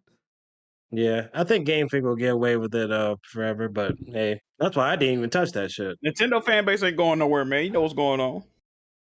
Yep. It's funny because RGT, like when Pokemon came out, super buggy, and people were like, oh, a patch will come, and like RGT was telling people it's never gonna come, and I actually believed it would. Apparently, it never came. They still never patched like the frame rate issues in that game. They do not care, bro. That's because every time a Pokemon it outsell the other ones. Like they not finna patch it for what? Because like Nintendo came on their behalf, like apologize for them, but even though it's all Game Freak's fault, the way it's even like that in the first place, but it's only a matter of time of when it gets patched. It's not going to get patched now because it would have to be a pretty big patch to actually do it, but that's not their priority. They're trying to get out on that merchandise. Okay. All right. Thank you for those submissions on Patreon. Going back to Starfield real quick. So I thought you said you had two questions. Was that both of them? I read both. One was did you? Okay. Well, the first one was kind of a comment, pretty much, or from the Starfield joint, and then the yeah, you did. Okay, yeah. Cool. So I'm not sure if I have this story correct, right? Y'all will correct me. So there's somebody made a mod for Starfield, for DLSS, because it wasn't there at launch. I think that's what the mod was, and he was charging people for it, right? And I saw something that he was making like $40K a month for people who decided to actually pay for it. And people were, mad at him because typically this is the type of thing that modders just make available for, completely for free, but he was selling it. And so look. So what's the issue? I think he put DRM on it too though, BG. Okay. Yeah, because he doesn't want dirty, stinking, filthy, garbage pail sucking, pirate, broke ass niggas taking it. Absolutely. Talk to him. The problem, people started pirating it. Oh my god! And then, so listen, do I necessarily think he should? But if he made it, that's his to decide what he wants to do with it. And PC dudes started to like say, okay, I do got a question. Are they attacking this guy too?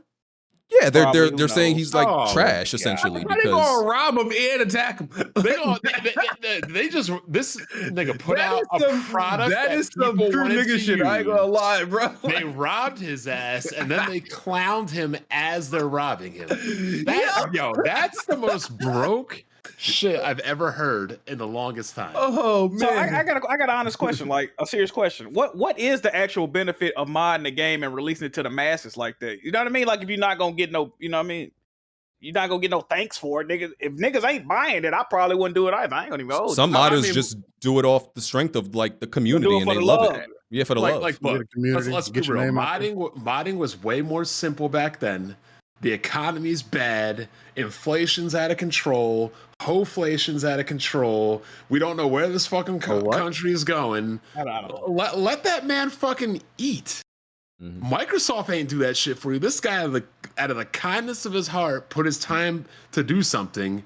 And not only did niggas rob him, they basically busted into his house, performed a home invasion, and laughed. Gave him the DDG shipment. Yeah. That's crazy. Because my thing is, only PC gamers. You can absolutely disagree with him charging, right? You could disagree and say he's a scumbag if you want. That doesn't give you the right to try to take his product. That's what be killing me about PC gaming. When they disagree with something, they think that means they have the go ahead to steal it. It's funny because they was roasting him, but they really wanted what he put out. Yeah. Like, we still gonna take this shit, but yeah. He's like, look at this dirtbag making a product we want. Like, let's rob him. Like, yo, this shit is crazy. Yo, y'all are. If you disagree with him charging for it, don't buy it. Exactly. The correct human law-abiding thing to do would be to not support it and not buy it. Simple as that. Like, but it's absolutely insane. And you have like dudes like Alex and shit that are making fun of this guy. Well, here, how about this? Why don't you fucking spend the time to make it and then you give it away for free? Yeah. But I want to hear what Bless Red got to say. I need to hear what Bless Red got to say. he's in the chat. No, he's in the chat. Hey, Bless Red, tell me what you think about this, brother. I need to hear like a real PC gamer, like, you know what I mean? And you're a terrorist. I need to hear. DLSS has been added now, though. Like, from DLSS support, real. I think, right? Pretty sure I saw that. It's been announced, but I don't think it's out yet. Look, good for that man making $40,000 or whatever he made. Hey, look, Bless Red say he bought the mod. Hey, salute, Bless Red, salute. I don't believe him. Show the proof. Paid for something? I need to see a receipt. Receipt, right? We need that receipt. I think he bought it because he was one of the first ones to have it when they put it out. Okay, hold on. This is weird, right? So Bless Red usually like to pirate shit. He bought the mod. Tick usually like to pay for shit, but he's saying they taught him a lesson. I'm confused. What's going on, man? Hey, Tick, what's going on? Yo, bro? Blessed. You know what I would do? If I was this guy, I would make it so if you pirated my shit, you would download some virus, it would fucking destroy your entire computer. Some developers do something like that. That would have been funny. I would fucking do that. Cause no, a developer can't do that because they'd be held legally liable. No, they do other stuff like if you play a pirated version, like something is on your screen or something like that. I would make it for like toothless bald people to like infect your screen until your computer just blows apart. Yo, Blessed, send me an image of that receipt to my DMs. I don't believe you, good sir. Respectfully, I don't believe you. I need to see some proof. But yeah, I believe him, man. I believe him. Okay. All right. Any other thoughts on Starfield modder getting robbed by the terrorists, PC terrorists? Hey, man. Either you purchase the mod or you don't play it, man. There's no reason to steal from the good. I'm sorry, but Jack is right. Like terrorists is like the most accurate thing you can call most PC gamers outside of cocksuckers now. Wow. I mean, like, they complained about the Epic Game Store. Okay, you don't like it? Guess what? Don't fucking buy it. See, PC gamers used to be smart. They used to not like, if they didn't like something, they wouldn't support it and buy it. Now, if they don't like something, they just fucking steal it. Mm-hmm. Or you can call them a crayon eater. All right. Next. This Unity situation. So let me see if I got this right. So, Unity is one of those, is one of those tools and engines or whatever that they use, some developers use to create games, right? And they are essentially retroactively charging those who used Unity to make their game, charging them for downloads. Like every time somebody downloads their game, that developer will owe money to Unity now. Do I got that right? So I mean, I don't really know that, but wasn't Unity a free engine though, or am I bugging? Didn't they like call the cops on themselves for sympathy? I don't know nothing about the story. I ain't gonna even comment on it. I don't know. I mean, you pretty much hit the nail on the head, BG. Yeah. Like, I don't know if it's a free engine or if there's tiers, but essentially they're looking at all these free-to-play games like Genshin Impact is on Unity. And they're like, our business model's broken and we're going to go out of business. So what can we do to get more money? I know. Let's charge a fee for installs that we can't track because we have no idea how many times the game's been installed. So we'll just make up a number. And, we're going to do that to these devs. Some of them who obviously can't afford it, like regular indie devs, right?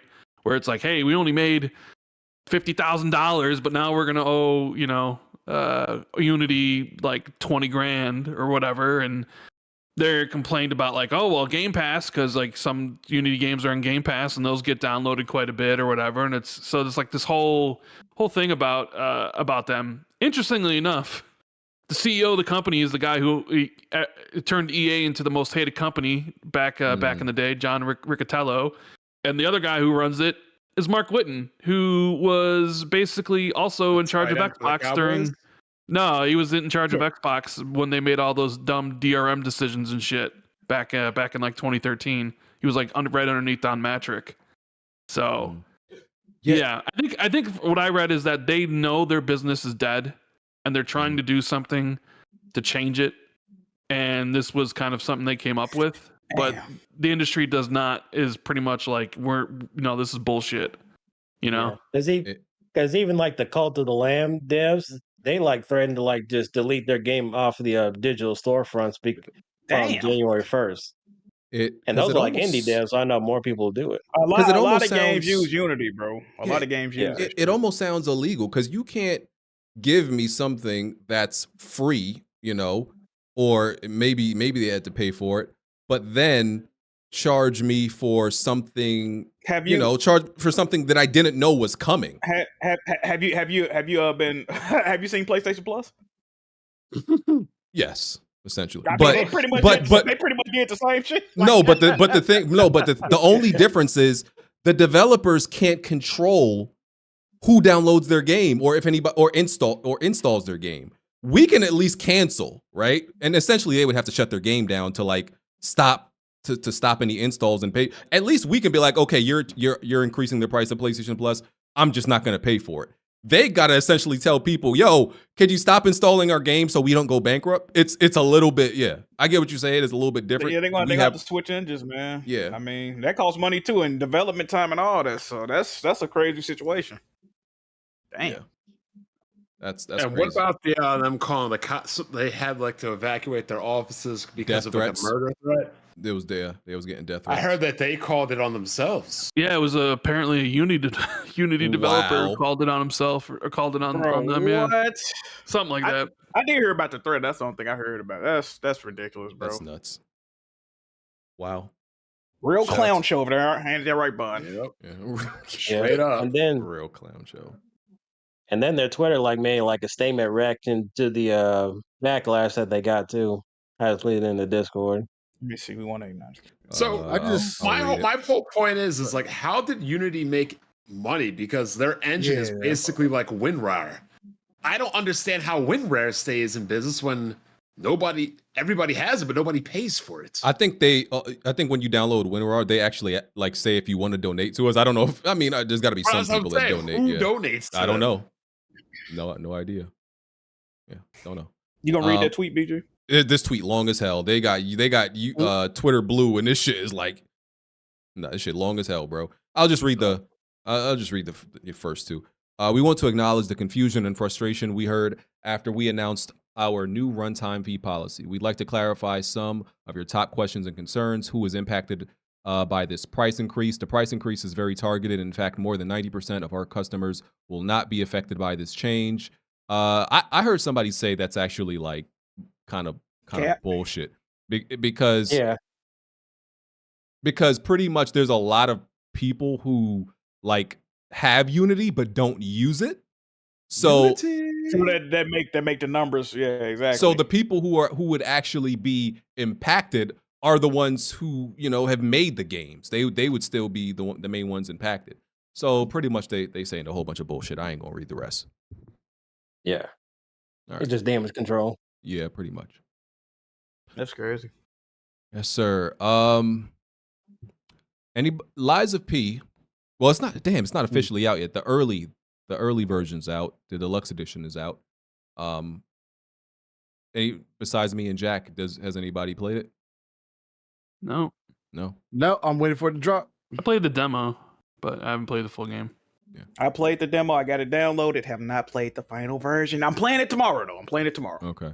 I've played 4 hours. I'm definitely gonna like dedicate a whole bunch of time. It's the only game I'm gonna be playing like moving forward.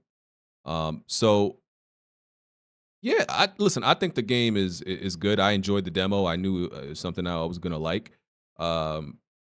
Everybody compares it to Bloodborne, aesthetically, setting and all that stuff.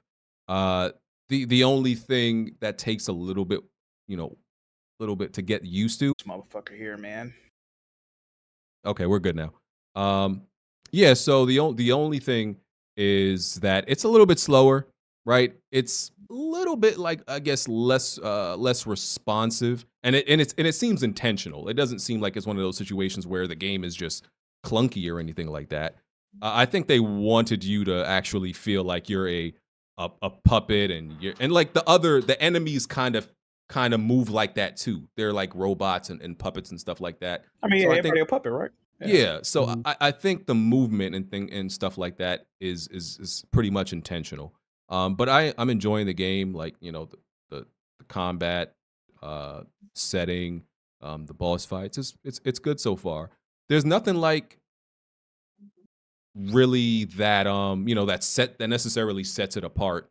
It's just a solid and fun Souls game. It's not doing anything necessarily new in the Souls genre, but you can still get away with that nowadays. You can just make a good Souls game. I know something they doing new. What's that? Well, it's not necessarily new, but they finally got away from that medieval ass dragons and fucking Game of Thrones ass setting. Thank God. Well, that's not new because there's it Souls ain't new, games. but it's refreshing. I'm tired of seeing that shit. Oh yeah, there's God Souls games damn. that are not in that setting. It's very few though, man. You say you were about 4 hours in. How's the story presentation? Because that was one of the things that people were like, you know, people who aren't typically Souls fans, this game may pull you in a little bit more because the story's more upfront than what you would expect in other Souls games. So the story, they do have that like kind of lore thing going on where they hide, you know, some things in the lore where you, like, for example, you'll go by a window and you'll see somebody in a window, like their silhouette, and you'll talk to them and they'll say something very vague and mysterious, you know, that type of shit where you're like, I'm not sure what the hell you're talking about, but it's giving you like some type of context to the world or something like that. So they do that, but there's also a very direct story where they're not trying to be nebulous on purpose. They're telling you very directly what's happening. I know what I want to ask. So, you know, in this game, you do play Pinocchio. Spoiler, everybody. P stands for Pinocchio. So, this game does have a mechanic to where when you're interacting with NPCs, you know, you can either tell the truth or a lie, because you know in the story of Pinocchio, you lie, your nose grow, right? So, have you noticed, BG, in your 4 hours, has that impacted any of your gameplay, good brother? So no. So there's the only thing I know that it impacts is what trophies you get. Right, whether you choose to lie or tell the truth at the parts where you know, where they ask you. I'm not sure how it actually affects like the game path though. I think it will. It may impact like what, you know, maybe I think it might be what boss fights or what weapons you get. I think it will have something to do with that, depending on what you choose. I'm not completely sure, but I do know it affects which trophies you get. So. I did it in the demo, and I got an item, but I didn't know what would happen if I would have, you know, did the other option. So I never figured it out. So yeah, it's cool. Look forward to playing more. All right. Somebody at Discord Somebody at Discord call it Lies of Walmart Sekiro. Don't do that. Oh, that's a reach. So I got another question, BG. Have you crafted any weapons yet, brother? Because you know you can mix and match weapons. You ain't did that either? No, because I don't. Because I don't like no. Because see, Jack, I'm a Souls expert, right?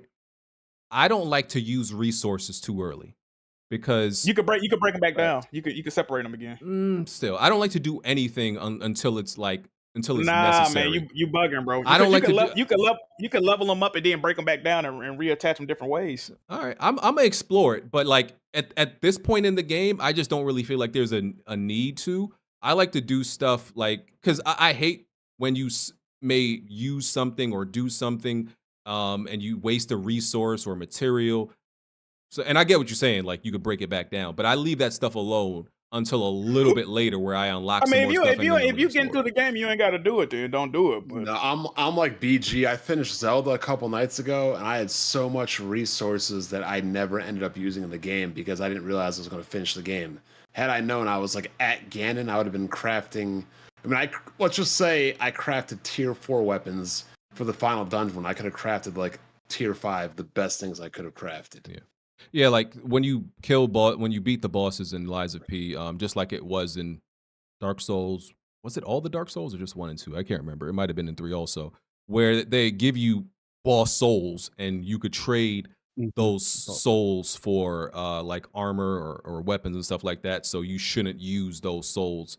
You know, you shouldn't trade those souls in. You should like keep it for further in the game. So I just kind of like leave everything alone until, you know, maybe I hit some type of actual difficulty spike or something. But I'm gonna look into all that crafting stuff. All right. What we got? Immortals of Aveum developers had like half their team got laid off. Man, that's crazy, huh, BG? Yeah. What are you trying to say, Jack? Oh no, I just remember when they showed that game and I said it looked creatively devoid of any fun or creativity. And I got lambasted by you and the comment section. Oh, here's Jack, always complaining. He doesn't know what the fuck he's talking about. Get him off the show. Why is he on here, BG? He don't play no new fucking games, no way. And I said it looks like that stuff is true. But no, but hold on. I said it looked like a first person Forspoken, and you're like, no, it looks like BioShock. It looks great. Right? And then the game came out to middling reviews. It has like a 60-something on Metacritic, and now half the fucking staff is gone, BG. You got to tell the whole story, Jack. What I said, once again, what I said was the gameplay specifically looked good. Everything else might be trash. And that does seem that the story, even the visuals, like some of the moves, the visuals, like the attacks and stuff like that is flashy, but the game overall isn't the best looking. So yeah, the combat, by all accounts, if you ask people who've actually played it, they said that's actually the best part of the game. And that's what I said would be the best part. And even though the studio is like, yeah, there's layoffs, that doesn't necessarily mean that the gameplay isn't good. And people have said it is good. It's people just didn't care about it enough to buy it. I'm not gonna give the game the time of day to even try it out. Well, I never thought it looked good personally. You got motherfuckers running around throwing up gang signs, spitting fire at their butthole. I'm not playing that shit, bro. But I would say it's a shame they got laid off. But I mean, listen, hey, gaming, we need more of this in gaming. I know this is not a popular opinion, but it's survival of the fittest, man. You know what I mean? You got to show and prove. If people ain't fucking with your product, you got to get the fuck up out of here. It's simple as that. I don't feel bad for them personally. That's always been my take on studio shutting down. I think studio shutting down is a necessity. I've been saying that. Oh, absolutely. Absolutely. Yeah. I think you're going to I say it respectfully. I think you're going to see a lot of studios shut down in the next couple of years. I can see that. BG, what happened to the sales don't matter, people? Oh, man. Oh, yeah, that. Well, nobody bought this game. I looked sales, BG. Yeah. We were like discussing games last night in my friend group we were on, and I was just, hey, how many people are playing Immortals of Aveum right now on Steam? And it was like 32 for a game that just came out, I actually saw, I forgot where I saw this, and this stuff be all over the place, Reddit and stuff like that. Never know how true it is. That less than 100,000 people bought the game. No. Dead ass. That's I swear I saw it somewhere. The high on Steam, it was like the concurrent on Steam was the highest it's been was 750, and that was on launch day. So I can't imagine that many people bought it on Xbox or PlayStation. I mean, look, it was kind of one of those, the name's horrible, right? And the time they released it wasn't great either. Mm-hmm. And I know people talk about the $70, the $10 price increase. I think that really hurts newer IPs rather than, it's not going to hurt Starfield or God of War or Spider-Man 2 because those are established franchises and people love them. Well, I guess Starfield's not an established franchise, but Bethesda's the franchise in that one. But when you're asking for $70 for Immortals of Aveum from a new team that was built up during the pandemic, people are going to be like, I don't know, I'm going to wait and see. And then the reviews come out and they're just like 60 Metacritic. They're like, well, I'm gonna save my money, right? Mm-hmm. So this is gonna. I think, we've seen Volition shut down. This studio's like half of it's gone. I mean, Sony shut down Concrete Genie devs. I think you're gonna see a lot of those. A lot of studios were built up during the pandemic, right? When there was a lot of money being thrown around, and hardly any of them have shipped any games. And I sort of feel that in the next few years, you're going to see a lot of those studios start shipping their games, and they're going to be underwhelming sales-wise, and you're going to see a lot of layoffs. You're going to see a lot of studio closures. I think it's going to be bad because these games they take so long to make and they cost so much. Like one bomb now, your whole studio is basically screwed. Where a couple gens ago, you could ride it out and make a new game in 2 years, right? In the 360 PS3 gen, where there was a sequel coming out every 2 years or 3 years. Nowadays, it's like, well, no, a new game's basically 4 to 5 to 6 years of development, and we don't have the resources or revenue to support that. So yeah, I think it's gonna be bad. I think you're gonna see a lot of devs get laid off and a lot of studios get shut down. I gotta say something about this because I've been saying about it a while and nobody ever listens to me, but I'm gonna say it anyway. People keep saying that the industry is going to go to the Microsoft Game Pass and this, that, and the other, when y'all don't even realize that Nintendo is still doing what Nintendo does and dominating. Yes, they put out amazing games like Zelda and Mario Kart, and they take forever to make games. But in the meantime, they racking up money, putting out all these mediocre games like, Captain Toad, Pokemon, 1-2 Switch. Like, Nintendo puts out a constant stream of games, whether they're amazing, good, or average. But there's always games coming out, always games making money to funnel you in to the bigger games. Whereas Sony is just like, we're not even going to do that. We're just going to make you wait every 3-4 years to a big game. Nintendo is always having something in the pipeline. And while people may complain that, oh, this game's not great or this game's not good, they always got an entree, an appetizer. There's always something on the menu that you can go out and eat or purchase before the main course comes. And Nintendo is doing it the smart way. Must be nice, man. Must be nice, man. I ain't gonna say nothing. Am I wrong or am I right? Oh, you're absolutely correct with that. Absolutely.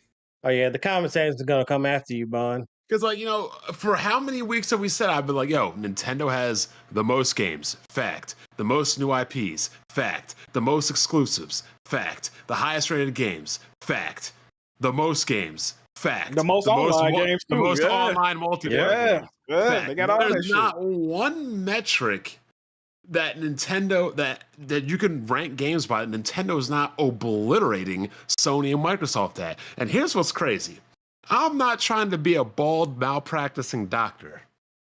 But those rumors on those specs are true, and I've said this prior. If Nintendo makes a system that's strong enough to get a mainline Final Fantasy, to get like a mainline it's over with. if they can make it strong enough, they don't start getting mainline games, Microsoft and Sony are in trouble.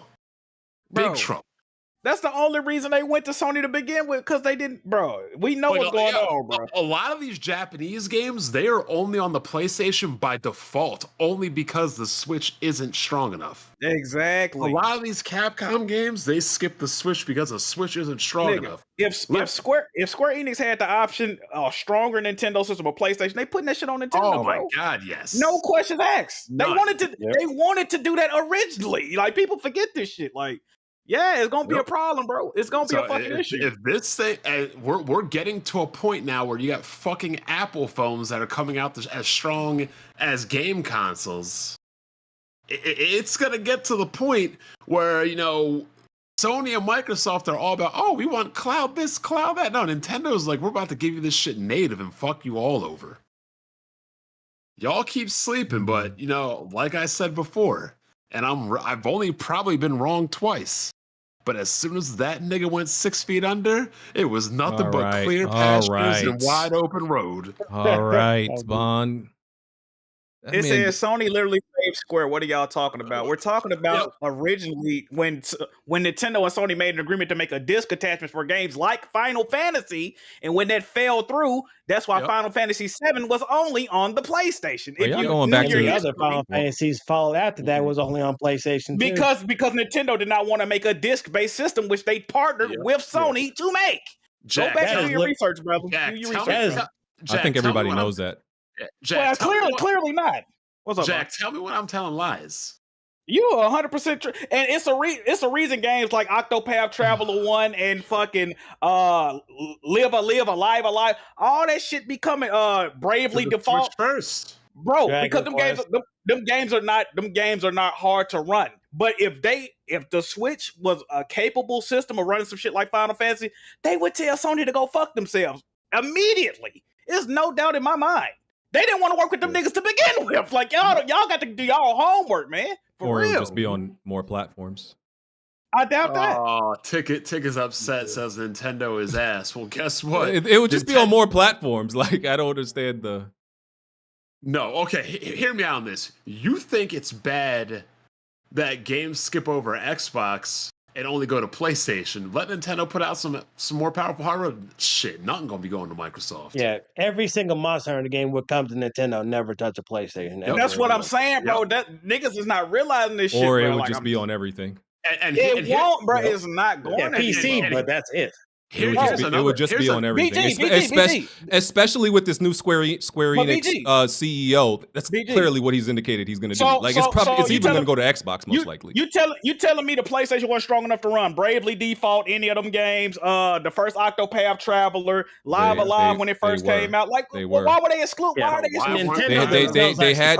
They have really good relationship with Nintendo. They have a separate relationship. They have an amazing relationship with Nintendo. Oh, okay, cool. Yeah. Right? Okay, cool.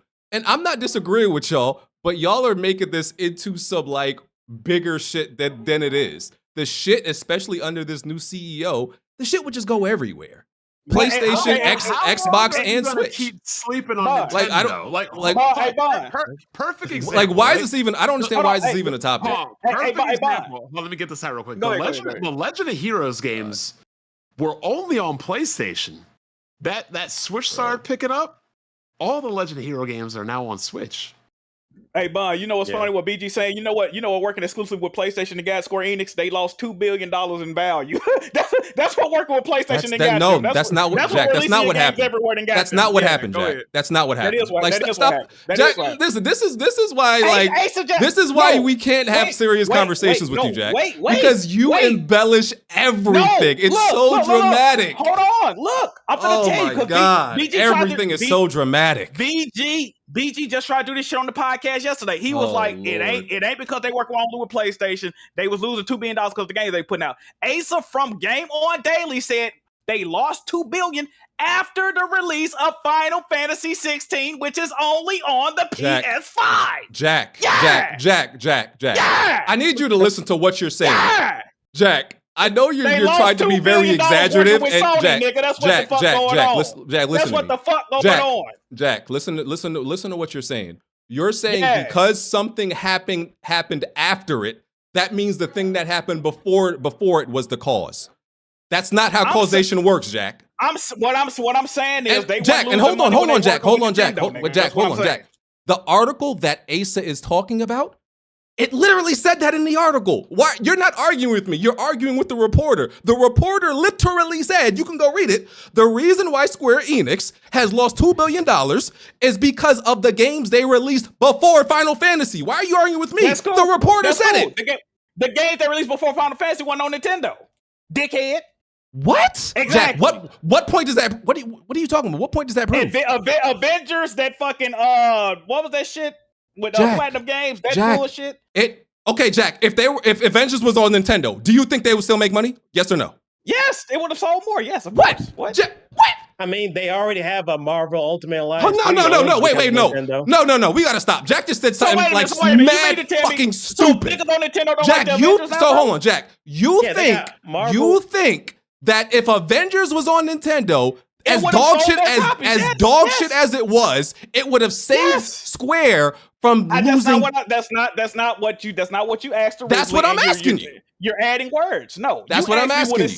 You asked me would it have sold more? Of course, it would have sold more by default. Would it saved? Okay, let me put it this way: would Avengers be an absolute failure even if it was on Switch? Yes or no?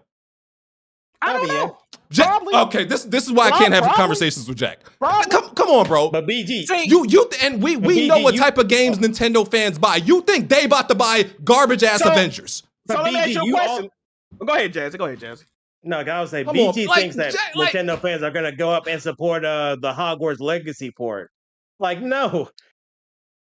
Like, listen, it's not like this is the thing about Jack. It's not like I disagree with some of his points, but he takes it too far, bro. Okay, how about this? Because clearly there's a lot of delusional people that don't want to see what's in front of their face in the chat. So I don't have an opinion on this. Go ahead. Go off, BG. Jack, it's not. I'm done. I made my point. Because Jack, you take shit too far, bro. I'm done.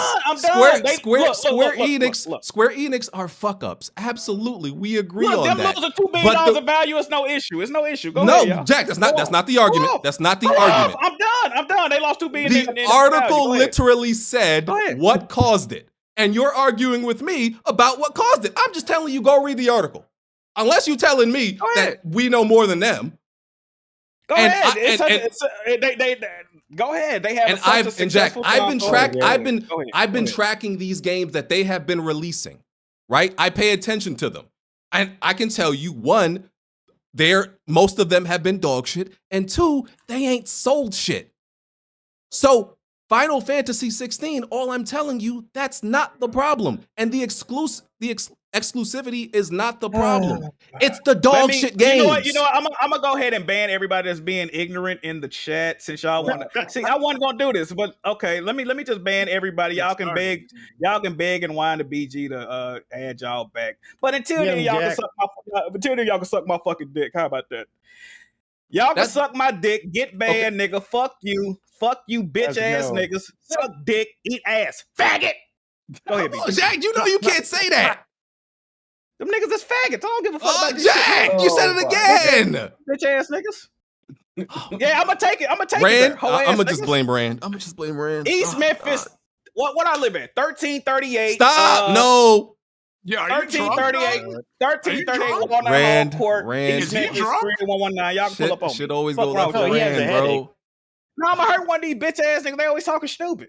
Hoe ass niggas. So BG, you say I be saying wild stuff. Hoe ass niggas. I get tired of these hoe ass niggas, bro.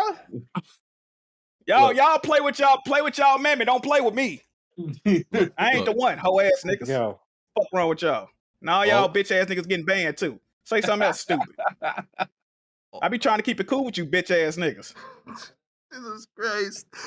Listen, to end it, I'ma just say this. I'ma just say this, right?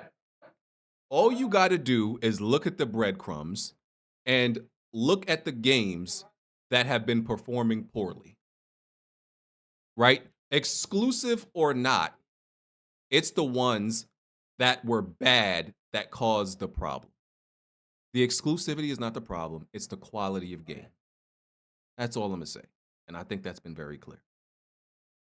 I don't even know what topic we were on or how we got here. We were talking about some studio shutdowns. No, because Bond brought up like Nintendo being dominant, then it segued into whatever. Yeah, like like shit about to be exclusive on Nintendo Switch. Are they gonna get some exclusives? Yes, they always have. But are they about to start putting shit that they've had on other platforms? Suddenly Switch is about to get complete exclusivity over that? That's not happening, bro. That's not happening. What you mean? Like, okay, they've gotten some Monster Hunter games exclusivity. I wouldn't doubt they keep getting those. But are you telling me future Final Fantasy 17 is about to be an exclusive on the next Nintendo console? No, I wouldn't believe that. It's a possibility. No, I wouldn't believe it. Under the last CEO, I think there's more of a possibility that it gets exclusivity to somebody. But this new CEO, he's probably most likely gonna put that shit on Xbox too. Nah, bro, that's just going to Xbox. They would try to get that man out of here for wasting money.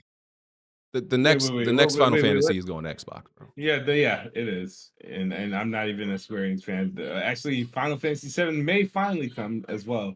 All that bullshit, even 16. So, I guess we should talk about Nintendo Direct. Rand, let me ask you. I know I know. BG, I want an apology. For what? Telling me I'm always starting trouble and saying wild shit. Oh God, Rand, I know that whatchamacallit is completely irrelevant to you. That the Nintendo platform is completely irrelevant to you. Is there any game that they make that you're like even mildly interested? Metroid. I like the Metroid series, Metroid Prime. There you So go. I'm looking forward to the Metroid Prime 4 whenever that does. How long has that been announced now? Metroid Prime 4. It's been 6 years. It's been a long time. Probably Yeah, the only game in hell longer is Factions 2. Yeah, as it restarted development in 2019. Okay. Rain, you got a Switch? You play? You care about Nintendo? Typically I keep it for my daughters more than anything. Last thing I played on the Switch was Pokemon Violet. And that was more so because Pokemon finally did what I've always wanted them to do with the co-op. So me and my brother played that, and that was dope. But other than that, yeah, I mean, at this point, other than Paper Mario, which was a complete left field. The one that they're remaking, I thought that was interesting because that was like the only Mario game that I really liked. Out of all the ones that have dropped, other than Mario 64, because that's just a classic. But yeah, I'm not a handheld gamer. I don't like playing games on the Switch like that. If I'd rather buy the game and then get the ROM and put it on PC. So that's kind of my standard with it. Okay. So let me just go through. I heard you're a terrorist. He said he buys the game first, and then which okay. is okay. Let me just go through what what they showed at the Nintendo Direct. And by the way, I pointed this out on Twitter. I'm pretty sure Nintendo announced it seemed like 5 remakes in this showcase. Not remakes. Yeah. Remasters or remakes. There was it seemed like 5. And what I have no issue with it. But I just hate the community has this seemingly very anti remake and remaster, standpoint. But when Nintendo does it, it's very silent. Like I said, I don't care. I like remakes and remasters, but I bet you do. I do. I just don't think it should be Game of the Year. Yeah, I don't think one will get nominated. So Paper Mario: The 1,000-Year Door HD announced. That's a remaster. Yeah, that's a remake. Okay. Either way, that's one of the biggest titles of Paper Mario. So we're getting a remake of that. We're getting a Super Mario RPG remake. Any other remakes, BG? There was Mario vs. Donkey Kong remake. Yeah, that's coming. That's a remake of a Game Boy game. More remakes, huh? Imagine that, Jack. Yeah. I have no comment. But y'all also just said that Nintendo was providing a whole bunch of new games as well. So wow, it's almost as if people comes out next month. BG. It's almost as if they do both, like everybody's doing. No, not everybody's doing it. Everybody's doing it. Everybody's doing both. No, yes. Sony and Microsoft are not doing that. Everybody's doing both. Okay. All right. F099. This game gotta be a fucking joke. And also, I need everybody. Wait a minute. I need everybody to fucking apologize to me because even before these conferences aired, I told y'all both they're both gonna be trash. No, they're gonna be good. They're just hating trash. They're always trash. We're not apologizing to Bond. Of course you're not, because that's what niggas do. They don't apologize. F099 was also announced, which is essentially a racing battle royale game. When people said they wanted F-Zero, this is not what we meant, Nintendo. This is disrespectful to me. This is you played F-Zero, BG? Yeah, I liked F-Zero. Oh, okay, I was about to get. Of course, I played it back in the day. I just think this is disrespectful. This is Nintendo knows damn well what people wanted, and it wasn't essentially a modded version of F-Zero to be a battle royale. It's not it. I'm not even saying this might not actually be fun, but this is not what people wanted. I mean, I played some of it, and it's pretty fun. It's just like 99 other people know the multiplayer. But it's the way that people make it seem like this game is like the equivalent of like Metroid Prime Federation Force. No, it's nowhere near like that because it's actually based on an actual F-Zero game. I get that people want like a brand new game. They've been asking that for the longest time, but you realize there hasn't been a brand new F-Zero game since the GameCube, which would be GX. And if they were going to make one, they would have done it by now. So this is not meant to like really gauge interest. This is something that they decided to do. And it's free too on top of that because it's a 99 game. Yeah. So we might get some F-Zero in the future, but I don't know. The way that people are like trying to base this, that like, oh, they just made this to spite the F-Zero fan base, which isn't even that popular of a Nintendo IP, as much people like to let you to believe. Again, like even Metroid is more popular than F-Zero. And plus, if it was successful, I feel like Nintendo would have made more games of it. Like we already saw that with like Fire Emblem when that franchise was about to die. And then Awakening turned around and then we got constant Fire Emblem stuff nowadays. So it's just the same thing, but we'll see. Okay. Princess Peach Showtime. This is the first ever Princess Peach game, right? No. Super not? Princess Peach on the DS, but this is a brand new game. I said it's But about it's time she get off her ass and start doing some shit. But Yeah, Look at and you, it's- look she's at you actually doing it. promoting feminism, BJ. whoa. I'm just saying, brother. She's been a back character that's just been getting saved all the time. I'm just saying. But this game doesn't look fun to me. It's not something I would buy. I'm gonna buy it day one. Bowser's definitely clapping. She pretended to get kidnapped. Yeah, She and pretty into much in this game, into turtle. in this Dragons, I game, she guess. pretty much like changes like costumes, whatever. It kind of reminded me of like Ape Escape 3 kind of bit, but I expected this game to be like a 2D platformer, and it's not really. So that's actually really unique and interesting. So I'll check it out when it comes up. Yeah, she's on on stage and all that stuff. Tomb Raider 1, 2, and 3 are being remastered. This is going to all platforms. Is that a bet? Let me check. Nah, the nah, it's support, bro. It's not what you think it is. Let me check the bet. Not what you think. So here's the thing, right? So this is kind of like, this is murky waters as far as the bet goes, because y'all bet was that a new Tomb Raider game would release before Perfect Dark, right? Yep. Yeah. April 10th, 2022. Smooth wins if the next Perfect Dark releases before the next Tomb Raider. See, I would say this isn't the next Tomb Raider, though. Yeah, see, that's the I thing. would. It's very. No, this isn't Crystal Dynamics doing it, so it's not the next Tomb Raider. I mean, for that, per the exact wording, it was Smooth wins if Perfect Dark releases before Tomb Raider. See that Bond? I guess for the wording. And also, hold on. According to the laws presented to us by BG, remakes do count as new games. I'll defend Smooth for a minute. I'm sure Smooth meant like the Tomb Raider game being made by Crystal Dynamics versus the Tomb Raider game being made by, or the Perfect Dark game being made by Crystal Dynamics. Like, what this man got on you, man? I'm just saying. Helping him in Elden Ring. Like, what he got on you? I gotta help out my fellow bot. You know what I'm saying? Yeah, But BG stated that remakes count as new games for me. Oh my god! I'm just saying, Bond. You should be fair. You know it's Smooth, man. This is kind of like a loophole. A loophole win. I mean, he loopholed me onto that Game Pass, so now you know. He got with that Game Pass loophole now. Yeah, I don't know.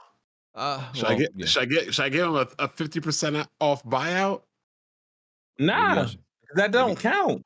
It does count. Maybe I should nullify both bets. I guess the bigger thing is Smooth. Did you just basically confirm to everybody that Tomb Raider is going to come out before Perfect Dark with this? No, he thinks Bond? Perfect Dark will come out before Tomb Raider. But then we talked about Smooth's bettings, which means then in reality Perfect Dark will come out second, right? Yes.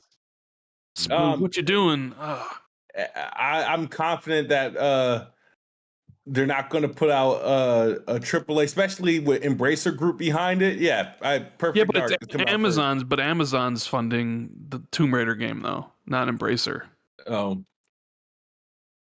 No. I'm still like Perfect Dark is going to be there. I also wanted to revise that Tears of the Kingdom versus the Field Game Awards. Nah, B. Are you confident that Midfield will win Game of the Year? No, we bet the Field. The Field, it could be Baldur's Gate 3.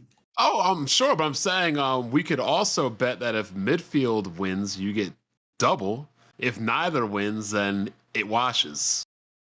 So it'll be double or wash. Nah, because I need some sort of dub, and the way that the media is treating Starfield, I'll be lucky if it gets nominated. So well, if Baldur's Gate would win, it would wash.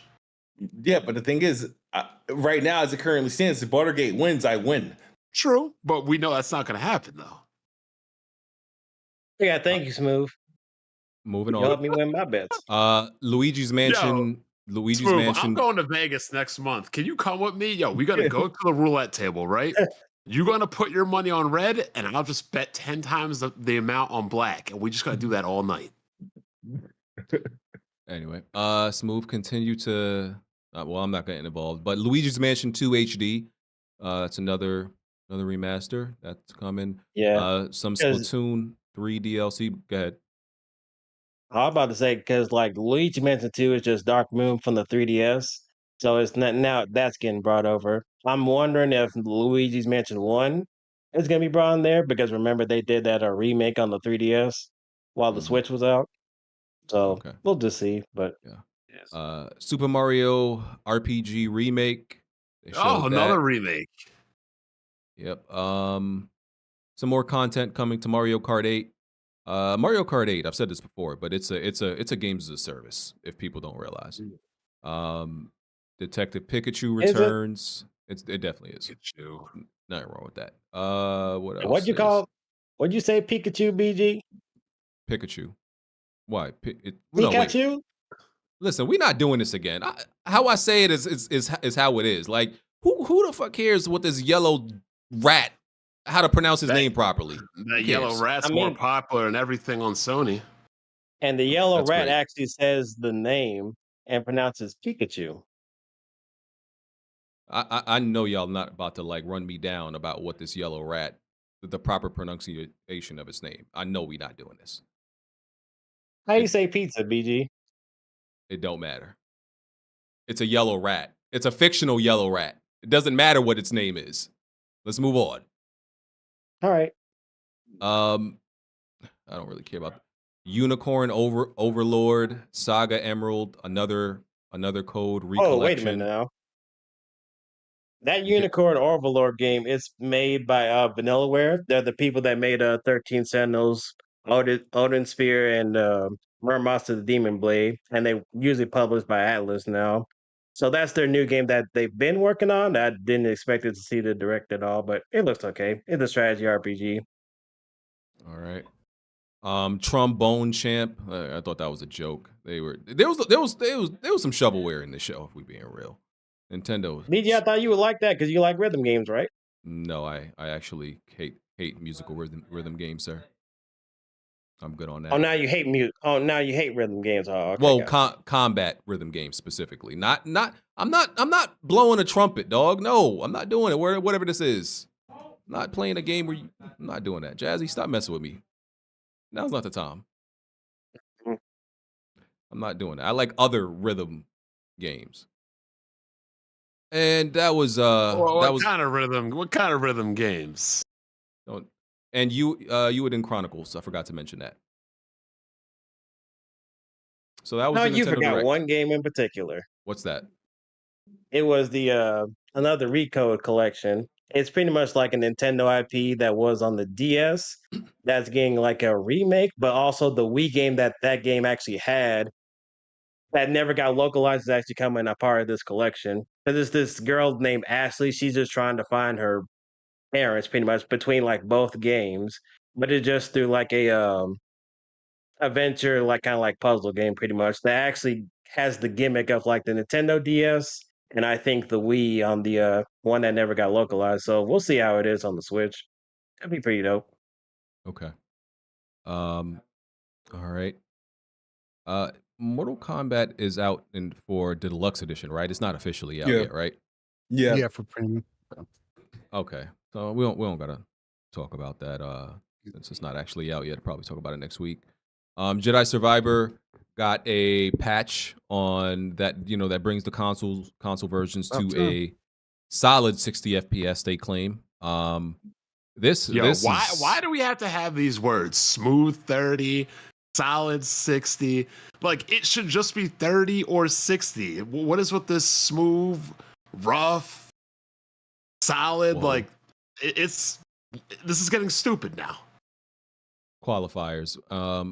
Listen, and I think it's insane because this game is up to its 7th patch, and I'm gonna be real. The last 6 patches didn't do what they were supposed to do, and even Digital Foundry said like even after 7 patches, this is still the worst PC port this entire year, and it's insane. I mean, I beat it on the last patch and on PC, and it was still like dropping below 60 at some points. Yeah, it's terrible. I just don't I had get to it. play the last game in 1080p.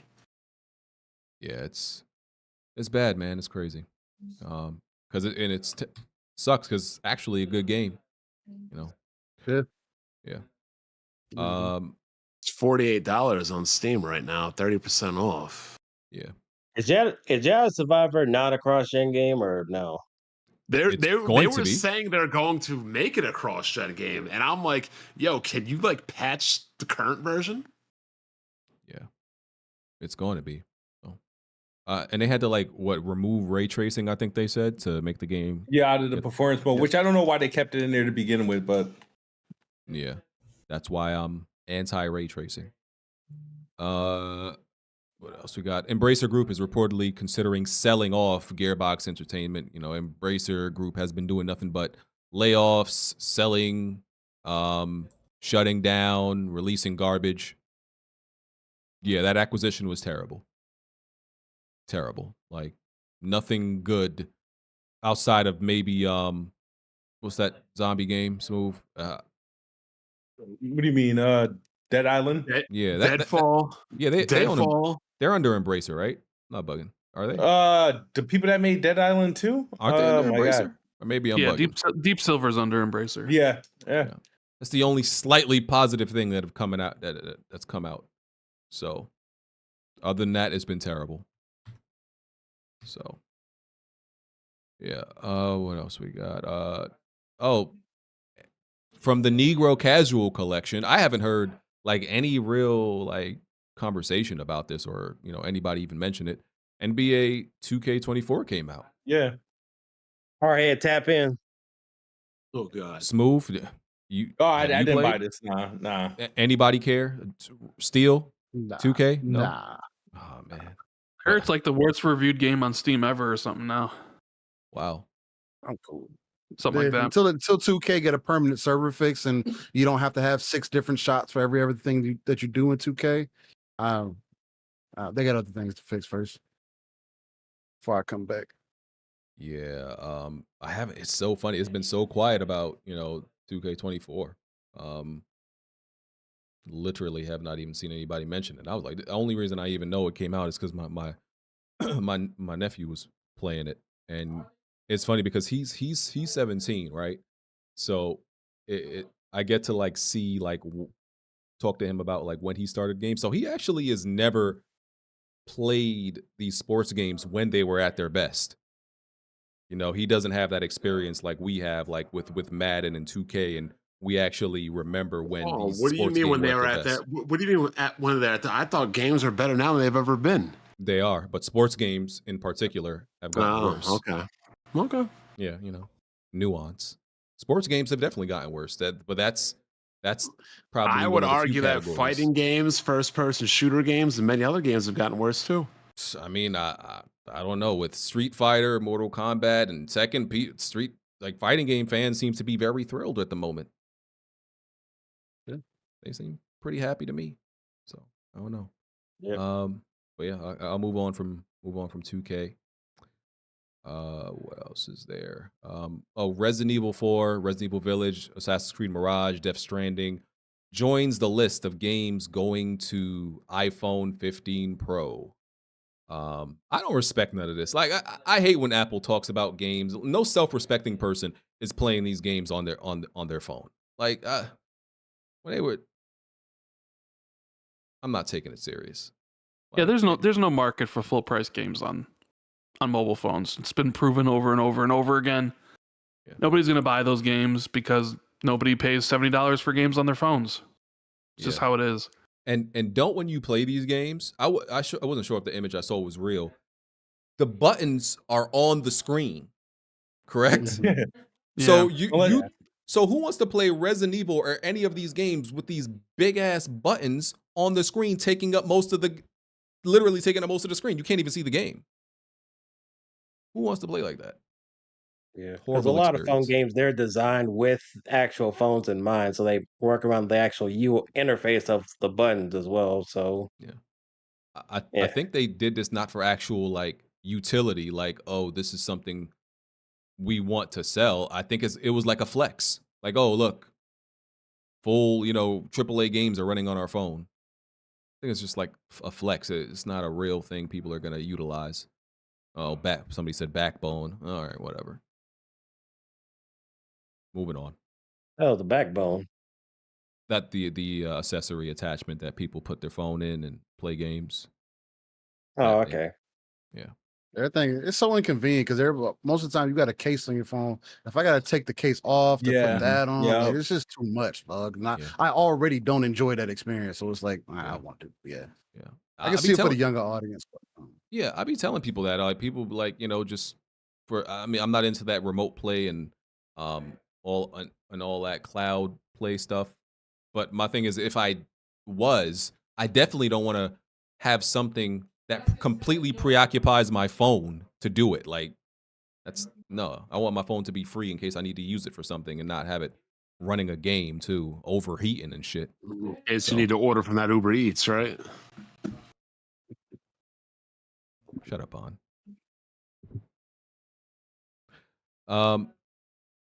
Okay. You guys all good meal plans for the holidays. Oh, thank you, Bond. You're so great. You gonna pay for it? You paying for it? Of course. Oh, thank you. If I say I'm getting you something, I want to get you something to make you pay for it. How you treat Smooth, I wouldn't be surprised. That's a legitimate bet. You can't blame me for being good at gambling. Okay. Jack, have you calmed down, brother? You good? No, I never was upset. Okay. Simply incredible, Jack. It's just the thing about me, man. I just, I like having common, reasonable discussions, man. And when people are, if I don't disrespect you, man, ain't no reason to disrespect me, man. You can politely disagree with something. You ain't got you know what I mean? All the other shit, it ain't no room for all the other shit. I think every 4 months you have to curse out the chat. I think that's about your rate, and you have to get it. It might be. I just don't like. I'm gonna be honest. Can I be full? Can I speak? I'm not trying to be funny. I like to crack jokes. Speak from the heart, as Barry would say. I genuinely do not like a majority of the audience that watches this podcast. I cannot stand these motherfuckers, and I say that with my I legit cannot stand y'all, bro. I just don't like y'all, and it's nothing. Well, it is personal. I can't stand you motherfuckers, and I know y'all don't like me, so it is what it is. But it's what's crazy. Y'all fund my lifestyle though, so that's cool too. So every day I wake up and look at my bank account, I shed a tear because I'm like, I got all this money from niggas that hate me, like they gonna keep funding my life. So it's like I could just live, willy nilly and cuss y'all niggas out on a weekly basis, but y'all not gonna stop watching. So Jack, you're also their favorite, like. You're their favorite. They're not my favorite. How about that? They're not my favorite. How about that? Okay. All right. Well, let's. I think the last thing I got might be State of Play. Oh God. Yeah, I can hear you rolling up the red carpet for Sony right now. I didn't like this. I didn't like this showcase or whatever this is. Wasn't really a fan. State of Play. Yeah. It wasn't. I don't think it was terrible because I knew what it was going to be. Multi-plats and indies and VR, which is not what I wanted to see. But yeah, I wasn't blown away by it. So the Final Fantasy VII Rebirth coming out February 29th. Mm-hmm. Very excited for that. A lot of content. They said there's going to be about 100 hours of content in Rebirth. For comparison, you could do like everything in Remake, probably in like between 40 and 50 hours. Of course, there's New Game Plus. There are some things you can only do in New Game Plus, which if you double that, it goes to like maybe 80 hours. But essentially, there's like really like 40 hours of content. So with Rebirth, like I said, 100 hours of content, synergy system, new skill trees added to the game, of course, new materia, more focus on exploration. They said a vast world map with new traversal abilities like vehicles, glider. I think in the trailer, Cloud was like on a moped or some shit. The game is going to end at the Forgotten Capital. So, we all know it's going to be a third, the third and final part. Locations can be visited in different orders than the original game. Wutai is not in this game. It's in the next part. Red is fully playable. You know, he was in the remake, but you couldn't play as him yet. Vincent is going to be in this game, but most likely he's not going to be playable like how Red wasn't playable in the first part. But you can get, and I assume like in the original, some of these characters were missable, but it doesn't seem like you can miss these characters anymore. It seemed like they're gonna just be unlocked through the story. What else is there? New summons, a lot of new mini games, and yeah, it's looking good. Excited for it. Any thoughts?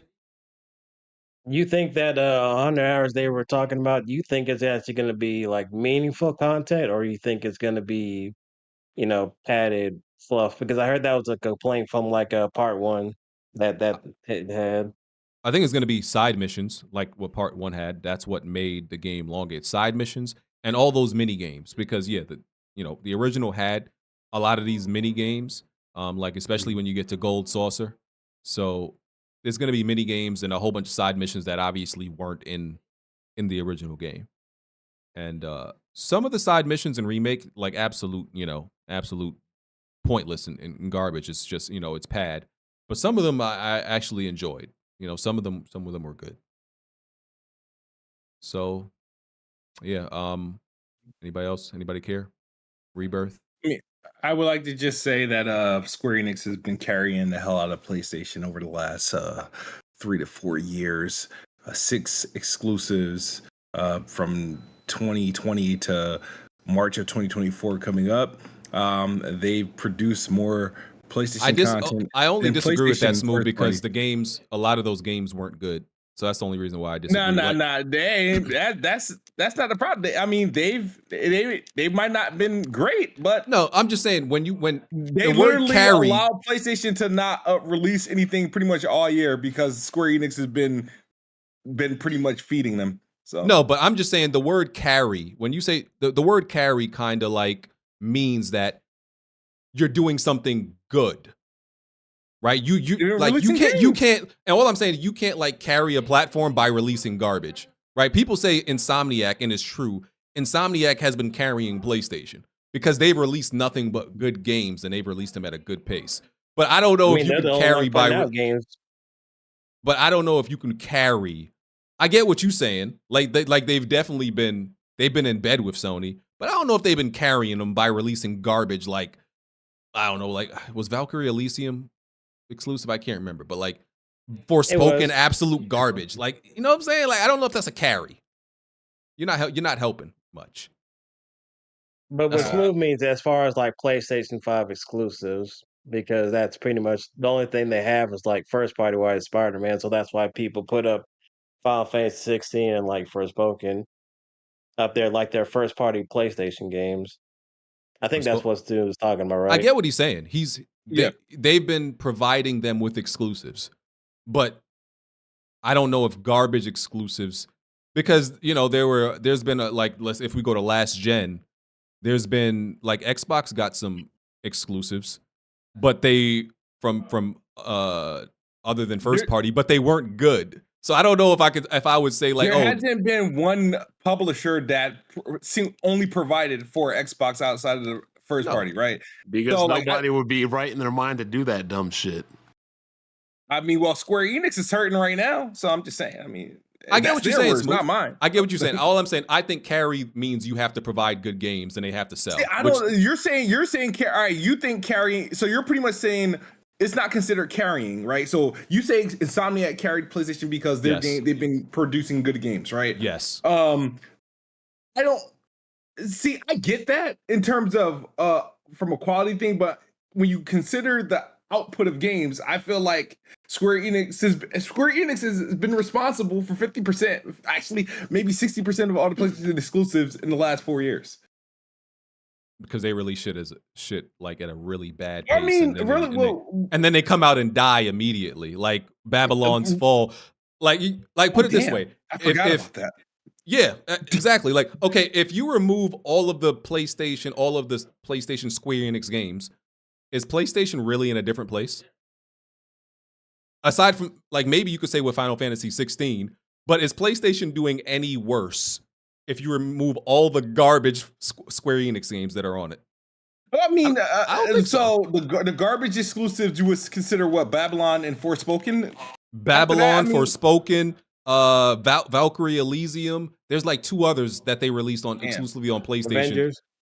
Well, that wasn't exclusive, but there's like 2 others, and I can't even remember them. But they were garbage and like forgotten and dead immediate. There's dead games, like that nobody gave a damn about. So that's all my point is. Like I don't think they help much. They gave them exclusives, but they weren't good. So where was I? Oh yeah, so yeah, Final Fantasy Rebirth. Look forward to it. Excited. Oh yeah, they're about to give. I know what he means. BG? What do you think about not being able to carry over your characters and stuff or your progression from one game to the other?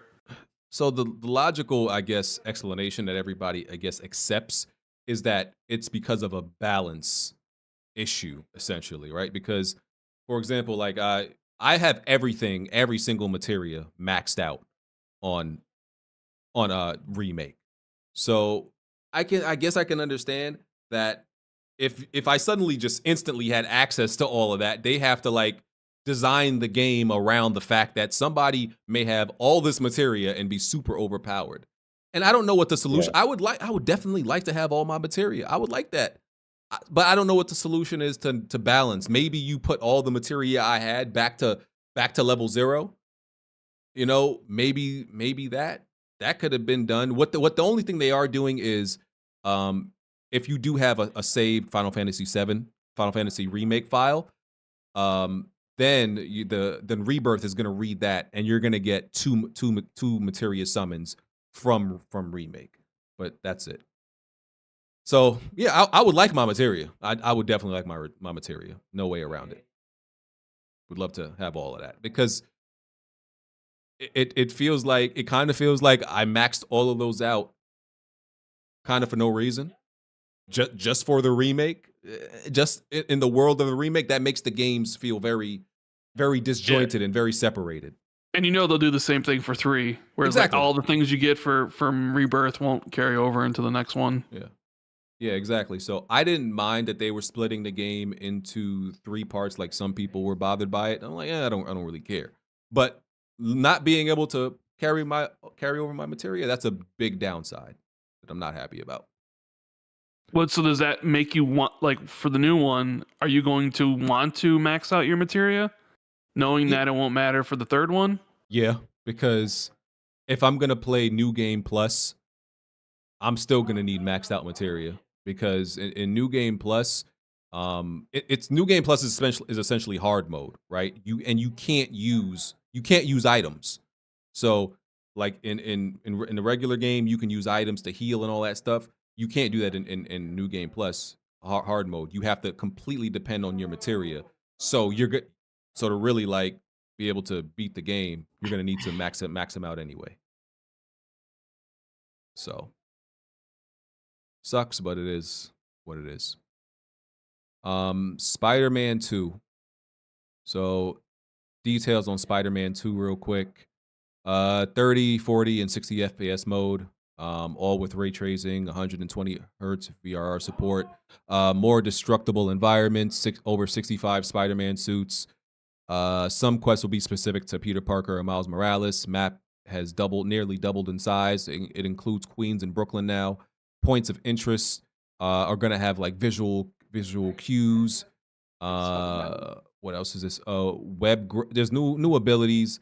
Like one of the things I saw is like you can now you could pretty much send out webs like pre-engagement, like set up your webs of where you want to be before you actually engage enemy. Like let's say they don't know you're there yet. You can actually like just set up all your web lines before you engage, whether you want to take them down stealthily or, just fight them directly. That's something new. There's going to be a parry ability. Yeah, some of the new stuff in there. Seems cool. Really looking forward to it. It looked really good. Just watching the footage. Yeah, because Spider-Man 2018 was pretty damn solid. I'm hoping this is like the next step up. You know how like I'm not saying Spider-Man 2018 was Uncharted, but I'm kind of like talking about the jump from Uncharted 1 to Uncharted 2. Uncharted 2. Yeah, I can understand right? that. Where it's like Spider-Man 2018 was a very, very good game, and Miles Morales was equally as good. In fact, you can maybe even argue it was better because it was shorter. It was better. Yeah, it was. Right? It is better. It was shorter experience, so it was a better one because they didn't have the dumbass side quest that Spider-Man 2018 had. But like watching this and you know the combination of the characters, like, oh, maybe this would be where it's like, all right, then now this is a complete step up where it's like that. So yeah, I'm really looking forward to playing it when it does launch. Yeah. So I don't really need to see any more content from it. I don't know about you guys. It's like I'm sold. I don't need to see any more trailers. Well, I just want the game. IGN put a major spoiler in one of the videos I watch in the previews, and luckily I'm not bothered by spoilers, right? But I was still shocked at what was in there. I was like, this is a clear and it's not even like, you know how I debate with people like, that's not really a spoiler. Not even I would be able to argue if this is a spoiler. I'm talking about stories that like, I'm like, y'all are crazy for doing that. So yeah, don't watch that IGN video preview video if you care about that type of stuff. I don't think that's a big spoiler, to be honest.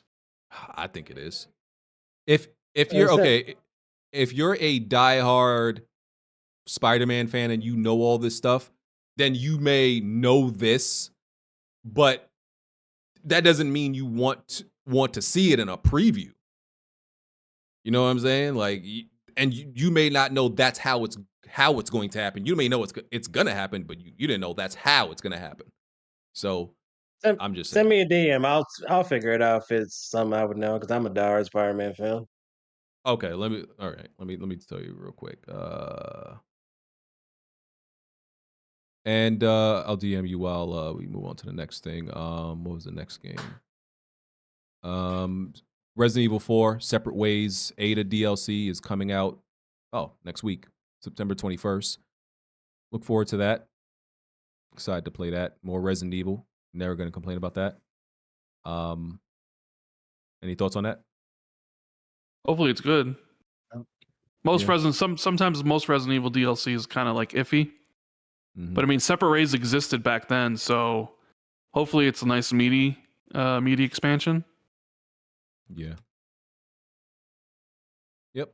So I'll look forward to that. Because you know the original Ada Separate Ways DLC was good. People still might hate this Ada voice actor. I didn't find like this big issue with the voice acting like other people did that felt like the need to like message the actual voice actor and tell her she sucks.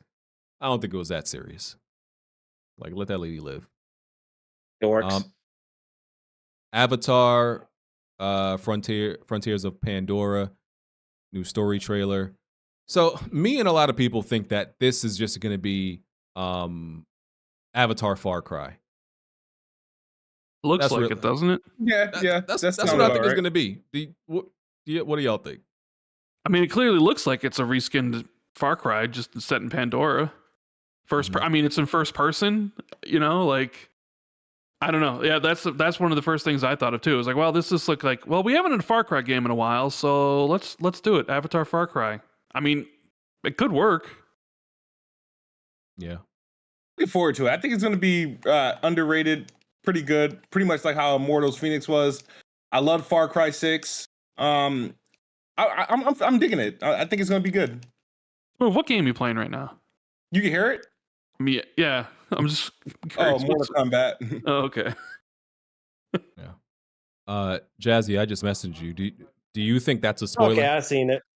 Oh, well, I guess maybe people don't want to probably see like who's involved in that scene, but what actually happens? No, that's not a spoiler because everybody, if you watch like the cartoons or and the various movies. like or even Spider-Man 3, you'll probably figure out like what it wouldn't come as a shock to you of what it is. But if you don't want to show it, that's fine because I know some people just don't want to see anything else about it now. Yeah, I think who was involved is more the spoiler than what's happening. Yeah. You know, kind of. Mm-hmm. Because it kind of like could lead into. Actually, I'm gonna stop. Yeah. All right. They Get the fuck up announced out of here. They announced some faceplates and some new controller colors. Baby Steps, which is like almost like a physics-based puzzle game. A dude that kind of looked like Jack is It's a walk. I think they actually describe the game as a walking simulator. Yeah, they do. I think they do. And it's a physics-based puzzle game. Jack, I think this is actually up your alley. You should stream this. I'm not playing that bullshit. He got a nicer ass than me too, BG. I ain't holding him like that. Yeah, he got a nicer. That's what you noticed in the trailer? You did, nigga. That motherfucker was poking out. Come on, bro.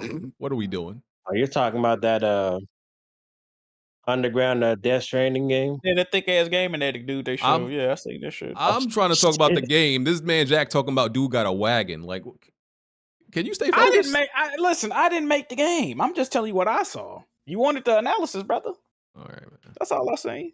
Game looked like dog shit though. I ain't gonna hold you. And the fact that they opened up the see, I'm not gonna even see you gonna get me started again, BG. Why you trying to do this? That was a bad opening. Like, I can't believe they opened up with that game.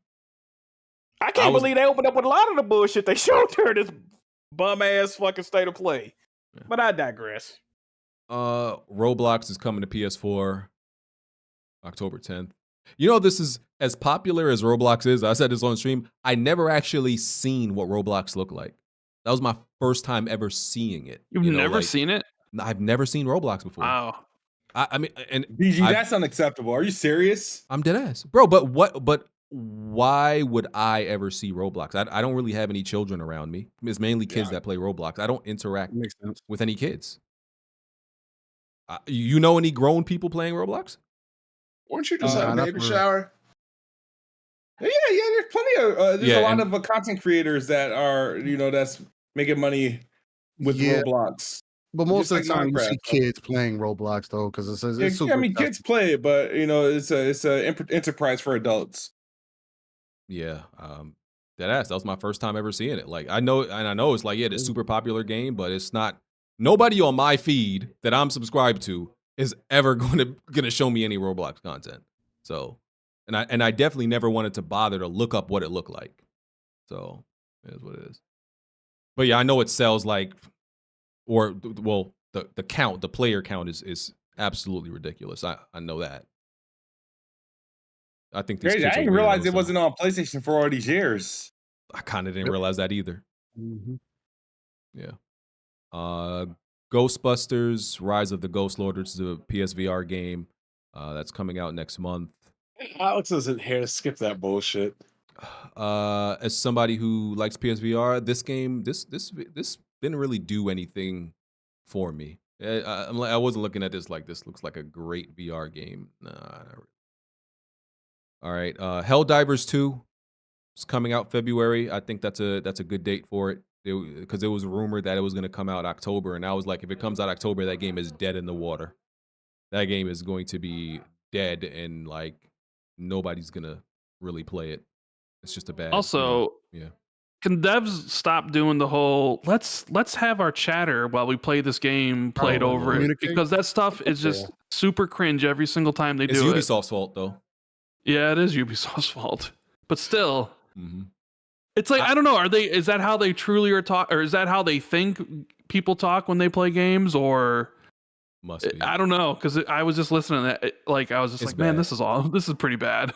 Because I'm like, there has to be some like market research they've done, and that tells them, hey, if we imitate like voice communication in this game, it'll make it seem cool. No, bro, it makes it sound worse. It just sounds cringe because nobody talks like that, and it doesn't make your game any better. I can't even hear voice chat on my PS5 in-game audio, so I never hear them they talking anyway. But they're probably in a party. But either way, I can't hear none of that shit. But yeah, it's weird. Like, yo, this doesn't make the game more. Oh, it's so cool. Like, me and my friends could be talking like this, and this stuff could be happening. Like, no, it doesn't transfer like that, bro. It doesn't transfer. They need to stop. I don't know if Ubisoft were the first ones I know they did it with like Division and I think Rainbow Six. They probably weren't the first ones to do it, but they're the ones I remember doing it. And it was like, Division was like the main one. Mm-hmm. It was awful then. It's awful now. Foam Stars is getting a beta. Foam Stars looks terrible to me. Terrible. Why you hating me, D? Oh yeah, the People beta saying comes that, out on the but 29th watch. and it ends on October 1st. Watch that game pop. See, no, it won't pop on PlayStation. Watch. I'm telling you, watch. I don't. No, because Unexpectedly. it be the absolute dog shit games Oh. that the games that I think are dog shit that become super popular. I wouldn't doubt it. But yeah, I do mean- agree with Jazzy that I don't know. I don't know. It's on PC too, right? Not from what I've heard. I haven't I heard don't anything think about that's PC confirmed. version. Yeah, I don't think they confirmed. I The don't only This is platform where I've Square seen is Enix PlayStation. decisions are weird to me because Really- like Really it's like stupid. a game like that needs to be on as much Everything. as possible, right? So the fact that it's like only on it's are you saying Sony bought exclusivity for that game? If so, that's That's what kind it of sounds like bad decision. Yeah, that's yeah, like even like let's say this. Even if PlayStation bought exclusivity to it, right?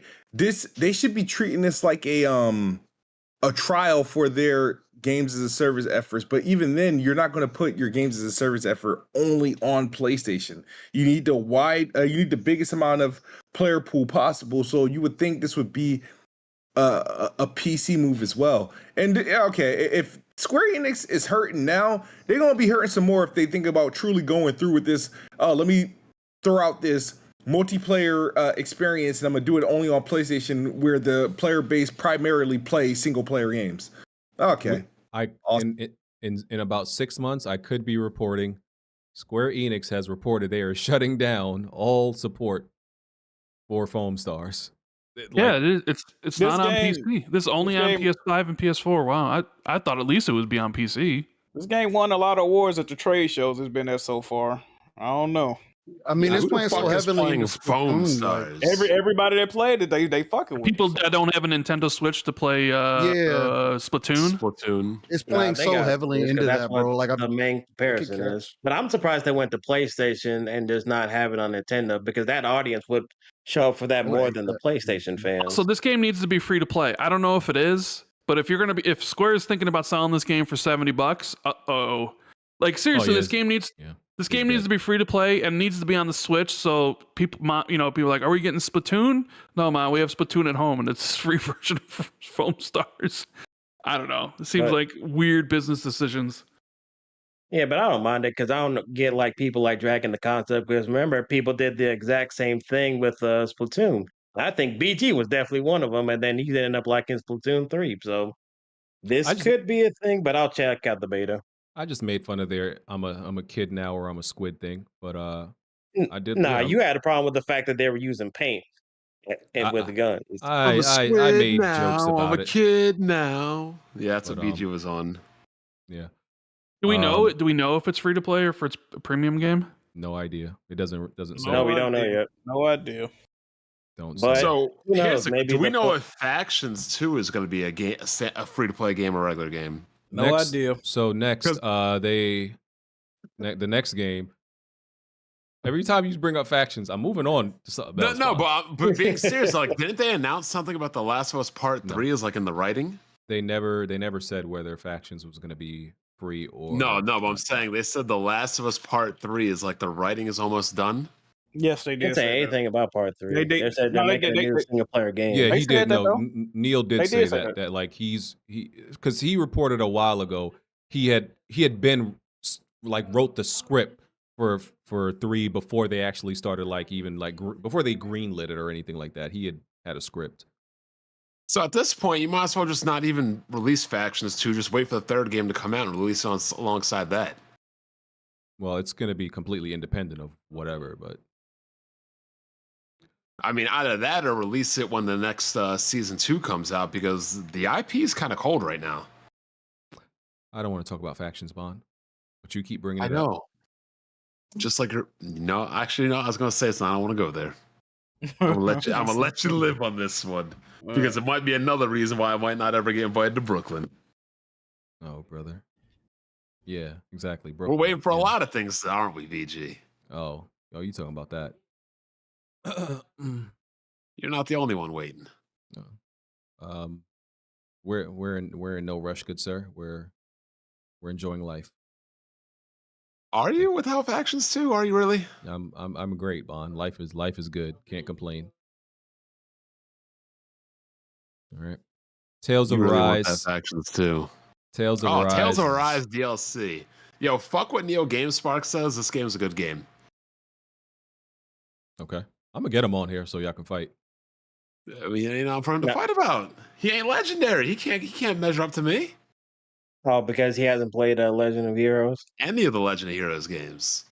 So what? He's not a real RPG fan? No. Okay. I feel he thinks differently. Well, his first RPG was Kingdom Hearts. Hey, that's a good game right there. Think about that. Your first RPG was Kingdom Hearts. Well, he's a little bit younger than us, right? Isn't he like? No. A little bit younger, but not 4 generations younger of gaming younger. Kingdom Hearts came out 2000. It came out like early 2000s. Like 2002, something like that. Bro. Your first JRPG being Kingdom Hearts is like losing your virginity at age 40. No, it's not. 2002. Yes, it is. 2002. He's in his 30s. Yeah, it's a little bit late. A little bit late for your first RPG. 30s. I mean, my first RPG was like 96 or something. I think mine was like 89. Oh, you old as shit. I mean, I started gaming when I was 3.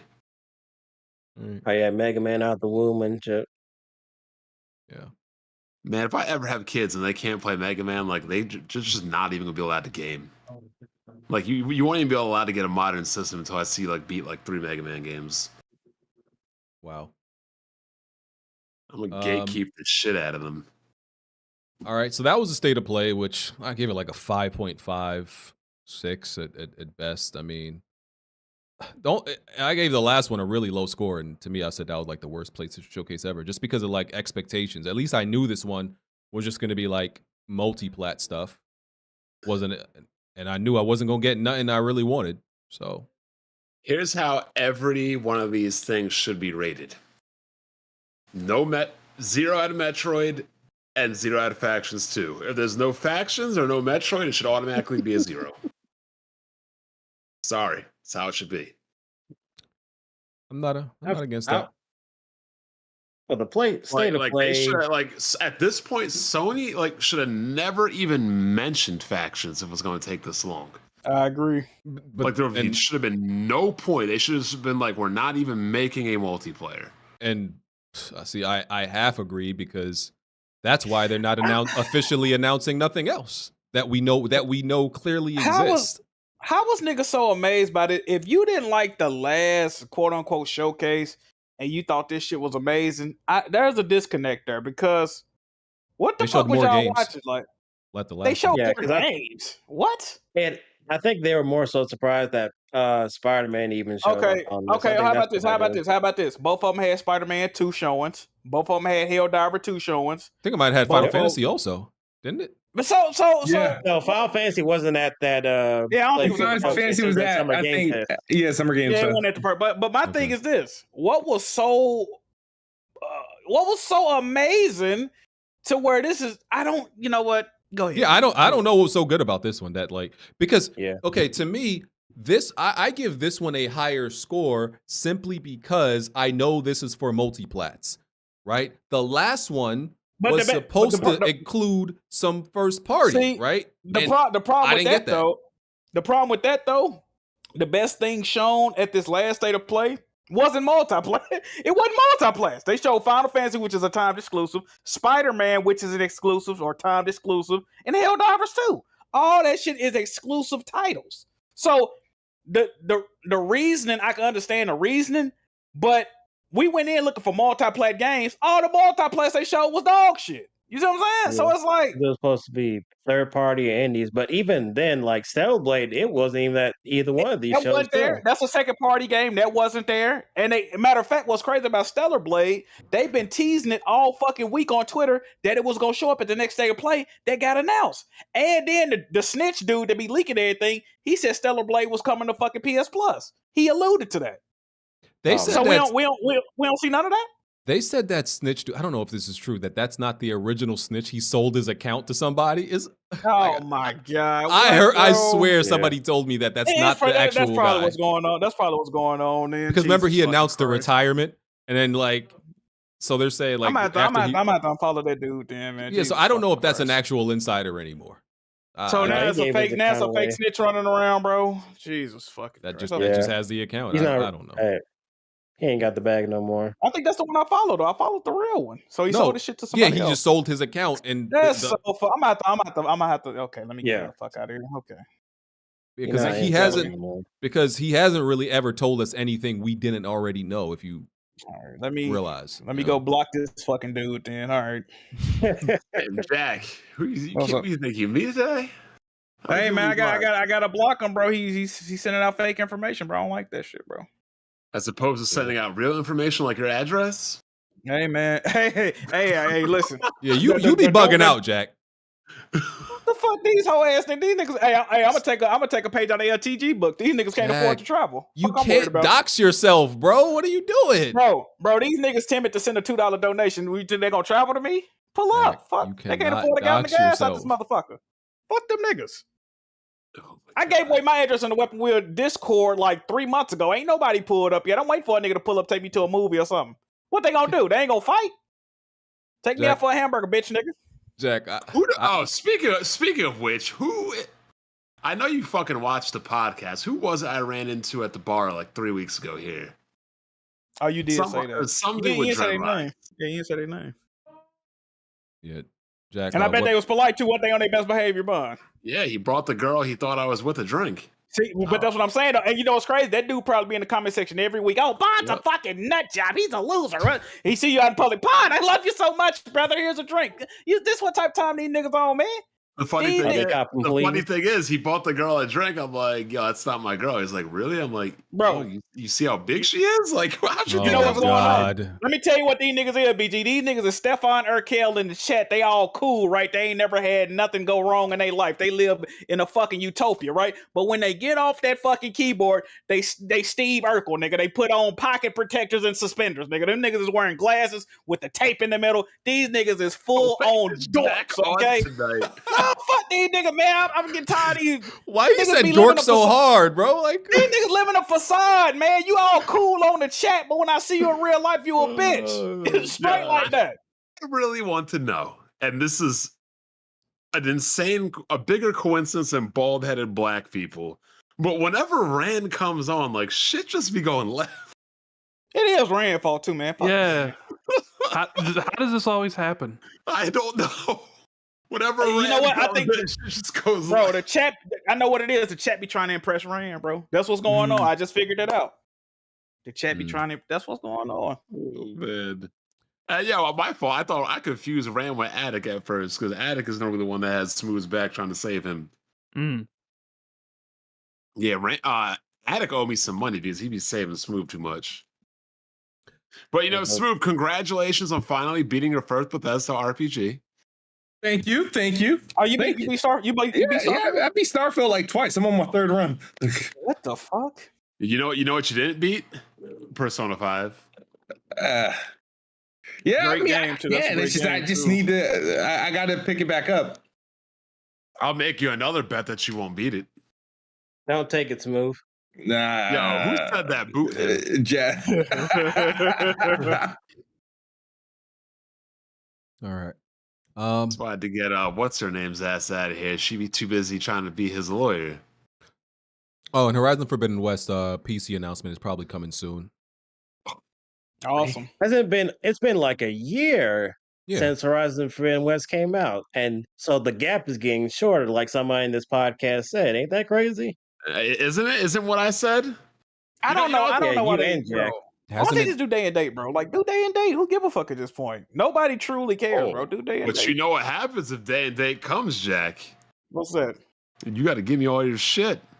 I might, if day and date come, I might pull a Etika. How about that? Wasn't Returnal a year? Isn't you going to jump off a bridge, or are you going to just start screaming on video? I might do both, man. It should sound kind of lit. Isn't Helldivers day and date, or yeah? It is. I think it said like Does that? Well, the last one was. Is Helldivers first party? Isn't that, or is that? It's second party. Armature Studios. Yeah, it's like Sony owns the IP though, right? So, yeah, they own Helldivers. Yeah. What wasn't Returnal PC already? game. I feel like they've been doing a year for. Returnal was a year before it went to PC. Yeah. Ratchet and Clank was also what, less than a year? Like a year. Or was it a year? Or a year? Yeah, I think they've been doing a year for a while now. No, Ratchet and Clank was 2 because it came out in 2021, wasn't it? Okay. Really? Yeah, well, Ratchet came out in 2021, right? Yeah, it's true. Okay. Well, all right. I just assume it's the PC version because it's the complete edition. It was a complete edition, right? Yeah, so I assume that's PC. Oh, that's going to include the DLC and whatnot. Isn't they supposed to be remaking Zero Dawn as well? Yes, sir. I'm hoping that's not true because we reported on that. BG eating some. Why? Hold up. Yeah, I already said you fat fucks can't be eating on the podcast. Why you snitching, you bitch ass nigga, Jack? You couldn't hear that food in your mouth? I mean, unless he's gargling testicles, I don't know what else it would be. That's the only sound you can recognize. Why do you know what that That's the only sound like? sound you can recognize? That's crazy. What you eating, BG? Hold on, health check. What you eating? I'm the FDA now. Some dumplings. Is that okay with you, sir? What did I say? He always gonna order off the bodega. That's not from the bodega, good sir. But I don't even know what I was gonna say. It don't matter. About why you don't want the Horizon Zero Dawn remake. Oh, I mean, it's completely pointless, and we reported on that like I feel like a long time ago at this point. So I'm like, it never. It wasn't that long ago. Yeah, I just hope it's not real. It take time to remake a game, BG. And I don't even know if would it actually be I don't know. I hope it's not real. Plus, wasn't the rumor that they wanted to tie it to the Netflix show as well? Yeah, that would make sense. Oh shit! It lines up just like the Last of Us Part 1 remake, right here. Director's cut. Oh man, with better NPC faces. Oh man, that's crazy. Can't wait. I would only be and full price. Yes, sir. The way we like it, baby. I mean, director's cut or director's gut? Yo. All right. It's PlayStation fans' fault, right? Because everybody said that that remake or remaster, whatever you want to call it, said it was a waste, and then they supported it, including you, Jack. I'm not mad at none of that. Oh yeah, that was when I thought. That's when you talking about the one that Neil Druckmann says gonna play exactly like Last of Us 2, but it's gonna be Last of Us 1. Yeah, I bought it. Shippables and breakables, Jack. See, the thing about me, BG, I'm not a terrorist, man. I support content I like, bro. You know what I mean? I support content I like, but when I'm lied to, it lead me to be the other way. Pause. All right, I don't got nothing else. I don't think we missed anything else. So about time to get out of here. We missed anything unless else? you want to talk about these rumors of the Switch 2, I guess. I don't know. Because we missed out last week. No, I mean, it was a rumor that it was at that they demoed it to some devs at Gamescom. But what else can we really say? 12 gigs of RAM. Like the rumor was also that it was running the Matrix demo. That Square had Final Fantasy VII Remake running on it or whatever. Yeah. Why they showing that? I don't believe any of this shit until I see it. Yikes. Yeah. You think? Yeah, I won't believe until Nintendo themselves actually show it off, because it's still going to be a hybrid anyway, because they're going to keep it within like the Switch state success and backwards compatibility. So yeah, I don't know. People thinking it was going to be at this Nintendo Direct. I'm like, no, it's not, because they're still releasing games for like next year anyway. I was gonna be at the Nintendo Direct and they just not showing it to fucking people that make games. Like what? That don't make no sense. Yeah, they're gonna have its own separate like little showcase for that specific console, just like the Switch did. All right. Well, let me read these super chats so we can get the hell out of here. Great show. A lot of debauchery, a lot of yelling. Great fucking show, man. Great show, great debates, man. Shout out to the guests. Had a great time. Thank you, man. Had a great time. Yeah. Jack Sutcliffe. Yoshi P went from I don't know when the PC version of 16 will come out, so you will hear more info on it by the end of the year after some news of Square stock crashing. Yeah. Oh yeah, they said that PC version of Final Fantasy 16 that when they revealed it was a mistake, and lo and behold. Yeah. Well. All right, Richard Blackbond, can you send the 7th level those videos so he can finish the Trey for Life documentary? Wow, old times.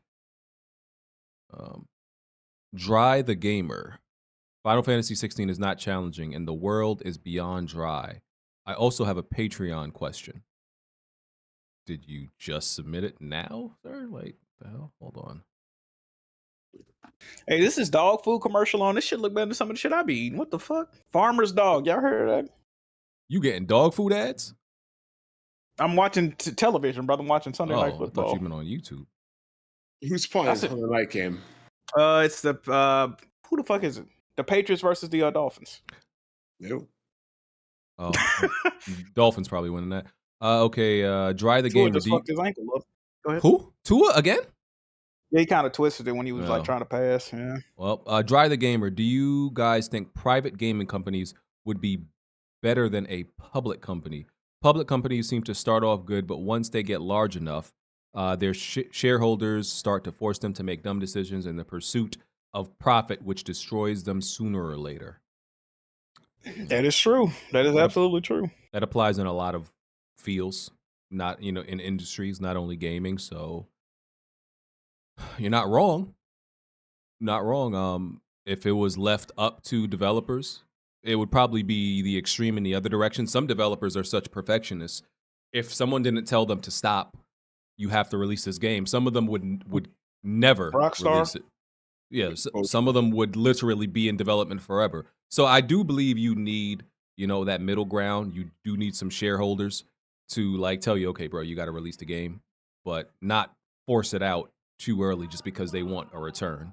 Sometimes you gotta force it out early. Now, what the fuck? You know what? Yeah, go ahead. Yeah, BJ. whoa. Come on, man. We don't got all night. All right. Dry the Gamer, charging for installs, not downloads. Yeah, I corrected that earlier. Tarek Ahmed, PC gamers are their own worst enemy. Yep. They're not. That PC gamers are not their own enemy. They're just fuck niggas. That's all they are. There you go. Emmanuel A1, go full Jack move, Jack, and hold it down, Steel Rain. Right? Yes, sir. LMC Figs, I see what Jack is saying, but these games aren't coming exclusively to PS5 for free. Square lost this money after getting paid by Sony. Who said that? LMC Figs. That was a respectful response. Thank you, brother. I appreciate that. Oh shit. See, that's how you say. See, he ain't call me stupid. Jack, you're wrong. You see how he explained what's going? Thank you, brother. I appreciate that. And he donated. Salute. Buzz27, BG messaged Bond about the meetup on his eBay account, talking about, yeah, we told him. That's funny. That's funny. Listen, we gonna do another meetup next year. Jack gonna fly out. We gonna tell Bond. He gonna know the location. It's gonna be everybody. Maybe Alex can come out. Alex live in the middle of nowhere. With Courage the Cowardly Dog somewhere. So, but hopefully he can make it out here. We'll make it. Man, y'all get in shape for this next meetup, man. I'm gonna try to lose some weight before the next meetup, man. Y'all get in shape, bro. I'm already in shape. I look great. Bond bringing out the scales. We doing BMI checks at the door, nigga. If you overweight, you ain't getting in. Yes, sir. All right. Going to a vegan restaurant. I ain't eating that dog shit. Ew. Absolutely not. JN7. Yo, Actually, long time. no, you know what, BG? We gonna cook some hamburger fucking helper. Yes, sir. Let's do it. JN7. Yo, longtime viewer here. After watching y'all get together, I had to become a member because it was very entertaining and because good to see you all together. Thank you, sir. Appreciate that. DJ Smith. Quote, say cream pie. End quote. Larry. Context, for those of you who don't know, Long Game Larry. Put that out there, brother. Long Game Larry. What happened? Oh, man. Yeah, I got to explain the context. Long Game Larry, aka Long Throat Larry, as some people call him. I don't know why. We were in a Discord, and Blaze's I don't know, 5-year-old son, maybe very young child was listening, and Larry told this child to say the word cream pie. Why you would tell a child to say that word? Who knows? Who knows why people do a lot of sick things in this world? It's a lot of context. That's your man, BG. See, but Larry, I'm gonna defend Larry. He didn't know that his son could hear that, and he was quoting some shit that Blaze always say. So he know his son could hear it. So yeah, man. I heard Larry always be saying like such shit all the time. Is that Just because true? Larry's head is compacted too close together don't mean you can make him look like, come on, BG. And he's still Smash Mocha. Will you leave that woman alone, Bond? Yeah. I'm just saying. What the you can fuck call going him on, retarded. man? You can call him whatever you want. Still hit it. Hey, you know what? You're not wrong. You're not wrong. Things you love to see. That's you crazy. need to leave that woman alone, Bond. I'm just. I don't need to leave nothing alone. She had a chance to leave my family alone. Oh, you got it. I'm out of it. I ain't in it. You right. I'm falling back. Jonathan Lawrence, Smooth. There's a chance Final Fantasy VII remake Rebirth comes to Xbox, or he could have meant remake also. Yeah, I mean, a lot of people are speculating because Phil Spencer did a little video for Tokyo Game Show next week, and that there was a rumor of Final Fantasy VII showing on Nintendo Switch. So it's like, if it's there, they're going to try to show it off on a new Switch, clearly it can come to Xbox. So, and Phil Spencer and Square Enix, their CEO, repaired their relationship that they had. So I don't know. I don't really care. Can you hear me? Yeah, I was gonna ask you. Do you feel like that's a little racist? Why Phil do that every few months, man? He'll do a video in like a kimono eating some fucking fortune cookie. They get some Japanese games coming. Like, why are you always doing that, bro? You know what Microsoft should do? So how Sony has a studio that ports games specifically to the PC, Microsoft might as well get a studio that will port like Japanese games to the Xbox. Ooh, that ain't a bad idea. Yeah, you know what? So instead of, paying all these developers, be like, look, we have our own team. We'll port the game to the Xbox. You don't have to worry about anything about it. Because here's also the thing. You might not even have to pay these developers. Be like, look, we'll keep all the profits, but you get to keep the mind share. I mean, that's some possibility, I guess. I mean, like, think about it. Like, if I have a business, like, on the East Coast and I'm making buku money, but I don't want to put on the West Coast, and you're just like, well, hey, I'll put your whole operation on the West Coast. You won't got to do shit. It's basically free advertising. Put my name all the way out there and get people experienced and, knowledgeable and hopeful about my games and my products. You're doing my advertising for me. Yeah. No, maybe you'll have to pay them something, but you know what I mean. It wouldn't have to be like, here's $200 million, port the game. Hey, and by the way, Jack and Smooth, y'all know that Xbox just hired a new director of partnerships Japan, and she used to work like 20 years over at the Sony Japan studio. Y'all know that? Yeah, I heard about that. Yeah. That's what's up. What's up? Oh man. Well, she's obviously not going to be good at her job, unfortunately. When it rains, it pours, man. Why would they hire that woman? Probably to get more Japanese games to come to Game better Pass, relationship not on with PlayStation. Because that definitely worked. She definitely did a good job with Sony involved in that, closing all their Japanese studios, huh?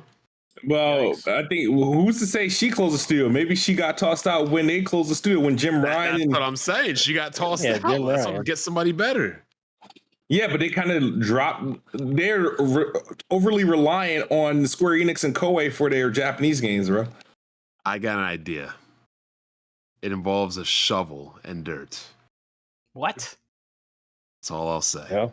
Grand Theft Bato said, why do I feel like that's a bad word in Spanish? Gotta love it when shit goes left and Rand is on.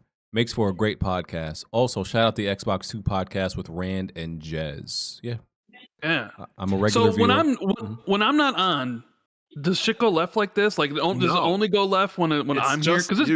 Because it's always crazy. But when's the last time I was on? It's because it's been a while. A year. So has it really like not gone left that whole time? It gets crazy. It gets crazy. But I've never heard Jack use that word on a live stream. Yep. In any recent year. Definitely demonetized. Yeah, like that's never happened since like maybe 2018 or something like that.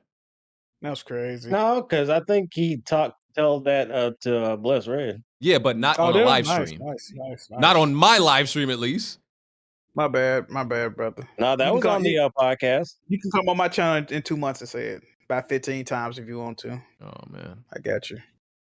Maybe you'll get lost in the weeds and it won't demonetize the video. We'll see. I mean, this motherfucker Jack acting like Stephen A. Smith on Twitter right now. Arguing with T.O. I fuck with Stephen A. Oh, he finna roast the shit out that boy this week. Yes, sir. You don't think Stephen A. is acting like an idiot right now. Let's not get into it. I want to end the podcast. I'm waiting on the podcast. That's gonna be funny. Baron. The Black Baron. That nigga retired, isn't he? He got that power bomb from Colorado and got that concussion. He ain't wrestled since. There's actually a website that shows all of his matches. It's just like loss. Yo. Y'all are crazy. Baron said, can y'all tell me why the PS5 2024 lineup is dry AF? Exclamation point, question mark, asinine. I added the asinine part. I mean, but not wrong. Is he lying? But not yet. All right. Games take a long time to make, man. What happens? Yeah. Hustle and motivate, just showing support. Thank you, Hustle. Always supporting. Shout out to you. And that's all the super chats. Let's do these outros. Steel, thank you for coming, brother. I appreciate you having me, man. For anybody interested, you can find me Steel Rain, Teaser 7 everywhere. Google's probably the easiest place. And other than that, I'm one of the co-hosts of a non-console eccentric platform every Saturday morning, 9 a.m. Central, 10 a.m. Eastern, and 3 p.m. UK time, known as Living Split Screen, man. So we take that RTS approach, pulling ourselves out of the world, looking at the darker crevices of the map, and pulling those resources together so we can continue to build up our foundation, man. So, BG, appreciate you having me, man. Y'all definitely had some interesting conversations tonight for sure, in many different ways. But again, much love, and I appreciate y'all. Right. Did you write that outro? Yeah, I don't know what the hell you just said, brother. What you say? He said, that's a smooth motherfucker. Nah, that's off the top, man. Off the top. Okay. I thought you were spinning rhymes. Like, damn. That's nice. Where you from, Steel? I'm from Florida. Okay. And I thought he kind of sound like y'all know All Day Digital, man. He kind of like All Day Digital a little bit. You ain't the first person to say that. When I was on with Luca on Scubcast the first time, and me all day was on. It was like I don't know who talking. Oh, that's I think I was in there. Yeah, I remember you. Y'all definitely sounded like that's crazy. Rufflemutt said I skipped him. Skipped his super chat. I don't. You gotta get okay. Wait. Oh, he said, can't wait to play Final Fantasy VII Remake on the Switch 2. Oh, and I forgot this one too. Deus Amir. No, I believe it. Just want Metal Gear Solid Delta. R.I.P. Oh, God. Delta dick riding. Huh? Wait, that's not, wait, is that what Rufflemutt said? That was from the shit. Yeah. I don't see no other one. If you sent that, I don't see no other one, brother. Rand, thank you for coming. Yeah, thanks for having me on, BG. It's a fun time, and look forward to being on again in a year or whenever. I don't know, whenever something goes down. You got to invite Rand more often. No, I invited for the big Xbox event. Hey, Rand, tell me you ain't got shit else to do, man. You can come through more often. Rand is very busy, I'm sure. Well, Sundays are. There was a point in time where my Sundays were busy, but my Sundays are free and clear. And man, we got a new podcast. Remember, y'all, new podcast. Hey, man, be doing 6-hour podcasts on Xbox too. Hey, man, new podcast. Remember, man. That's what Weapon Wheel's not like 3+ hours a lot of the time. No, absolutely. But what's super impressive, I don't know how y'all make a 6-hour podcast with only 2 people. 6 hours. Okay, it's 5. It's 4 at the most. But Weapon Wheel is this long because we got like 5-6 people talking. It's only 2 of y'all do that. That's impressive. Y'all talk about Xbox for 4 hours? Well, it's not just about Xbox. We talk about literally everything that goes on. All right. But yeah, I just find it impressive because I don't know if I could talk to one person for that long, you know, in the podcast. I couldn't even analyze like a weekly football for 6 hours, like a whole week's worth of football. But yeah, I have good conversations because I listen and I'm like, listen, if I had to talk to, you know, like Jack for 4 hours, I would probably just strangle him. No, you would probably be just depressed because I'm like, you know, I'm a mental giant, and you you know, but your knowledge just ain't up there. Are with me, but are you a psychopath? I might be. Not like that though. Not like I got an extended outro, so there's one thing you can say about Xbox is that there's always something to talk about, whether it's good or bad. You know what I mean? There's always money to make on it too. Oh, that too, I suppose. Yeah. Shout out Xbox too. I'm gonna have to get Jez on here one of these times. I don't think he likes us. Yeah, it's Corden. He likes Smooth, I'm sure. Oh, they definitely blocked me for no reason on Twitter. I'm blocked. Jez blocks a lot of people. I noticed. I didn't say nothing to him, but I was like, what the fuck I do? What's the next big Xbox game? Not including Forza. It's probably Halo, Gears, or Forza. Depends on what comes out next year. I mean, I think Towerborn's coming out early next year, and then it's Hellblade 2 or Avowed at some point. What about Fable? Fable's most likely end of 2025, 2026. Jesus. I'll probably get you on for Avowed then, Rand. Probably. Man. Hey, you really don't want to come back on you gotta get him on. There's gonna be like an Xbox developer direct, right? Sometime in January, maybe the Game Award. I don't know. And kid, please don't make any more bets. If you do make bets, make sure it's like, hey, get him out. I told him this though. I was at a party with him a month ago when we were playing Starfield. I'm like, kid, what are you doing? Come on, Rand, stop fucking out my money, dog. I'm sorry. Spider-Man scoring 92. Yeah, then it'll probably actually score 95. Hey, take that bet, Bob. Hold on, rewind. You're saying it's going to get a 92? Yeah. No, Smooth. Say it's going to score 90. Oh, let him reiterate what he said. You think Spider-Man's going to get a 92? Yeah. I will take 90 or above, Smooth. I will take the under 92. Smooth. Say 90 or above. You just lost $70. Smooth, you're losing that bet. Smooth, I will take under 92. Bro, the first game got an 87. It's no way. Let this man No, y'all already agreed. No. He already agreed. Okay, I'll take under 92. No, Smooth. No, say it's got to be 90 or above. Nigga, he losing regardless. It ain't getting over 90. No, because I made a bet that Spider-Man's not going to get 90. I'm taking under 92. The first game got an 87, bro. Even if this game get glowing reviews, I think it's still gonna settle off at like an 87, bro. It's not getting no fucking 92, bro. At all. No, it has to be a 90 or above. Say it's Smooth. Bets 90 or above. Yeah, 90 or above. 90 or above. You said 92, Smooth. I'm holding I said 92, but that's not even like a 92. I'm taking the under. Smooth, do you have a bet for Forza Motorsport? No, he might actually win this though because of the so-called Sony bias. Man, if Spider-Man 2 get a 92, I'll come on the podcast. There's no way that game's getting a 92. There's no way. I mean, what the last where did the last God of War get? 93, 94. It was a 94 at first. So if Ragnarok can get 94, Spider-Man can get 92. God of War and Spider-Man are two different things. I don't think so, man. Spider-Man's way more popular. But it's not about the first one got an 87 though. The first one got an 87. That was a great game. What did the first God of War get? 94. Yeah, 94. Yeah, same shit. It wrongfully got a 94. It shouldn't have got a 94. If Ragnarok was any better, right? It's so bullshit. It's like I think Ragnarok is more of the same game compared to God of War than Spider-Man 2 with Venom, Miles, and a whole bunch of other shit going on would be a lot different. If Spider-Man's pacing is more like Miles Morales, they take away out of us not playing as Mary Jane, Peter Parker, and Miles, and we just play as the heroes. I don't see how. That's the only way it gets better. They made it bigger with a few Jigsaw area of unit projects. They made the map bigger. Looks like they got some set pieces going on. You said 92 though, so that's crazy. Smooth doing outro. He did. He said 90 or above. If they have Speedball or that whatever that dumb bitch's name is, I can already Screwball.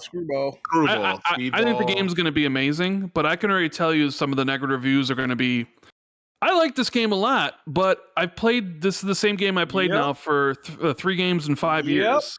So even though it has a lot of crazy set pieces, God of War still got a high grade. Yeah, it got a high grade. I ain't gonna lie, God of War should have got taken for that. I ain't gonna even hold It should have got dinged. Yeah, it's some bullshit.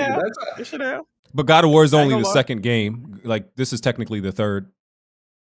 Yeah, but you think that should get over a 90, boy? You smoking? It's definitely not. It's getting. I predicted 89, literally right that under thing it.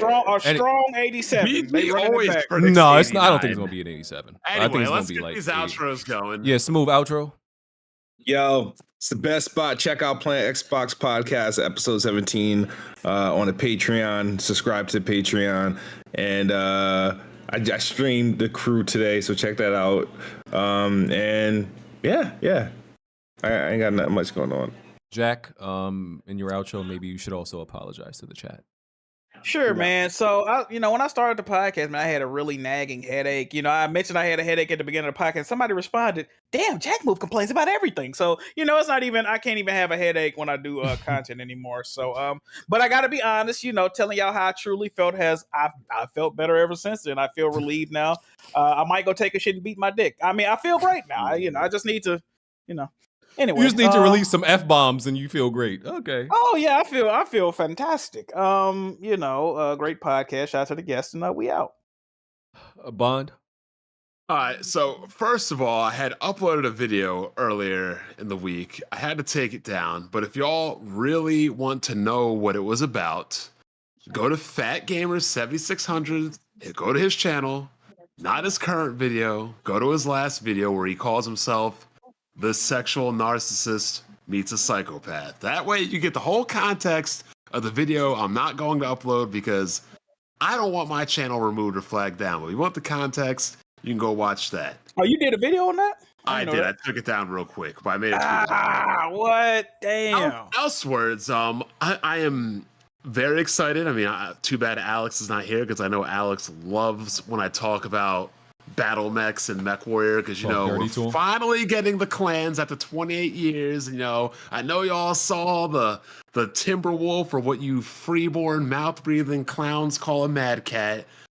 What y'all know about a 75-ton Type W3 Endosteel Composite A2 Ferrofiber Talk to these niggas. Starfire 375 XL engine with 15 double heat sinks of Murder Machine running at 86 kilometers per hour. Please stop destroying. Yes, hey, talk to these niggas, Bond. Destroying welfare. Stop putting the battery. Inner spheroid. Yes, I mean, come on, man. You got the prime configuration, 2 LRM-20s because people at long range. Jazzy. 2 ER long lasers, 2 ER meat. Yes, sir. Yes, sir. Let's fucking go. Fuck Armored Core. Yes, sir. Jazzy, you're the last outro.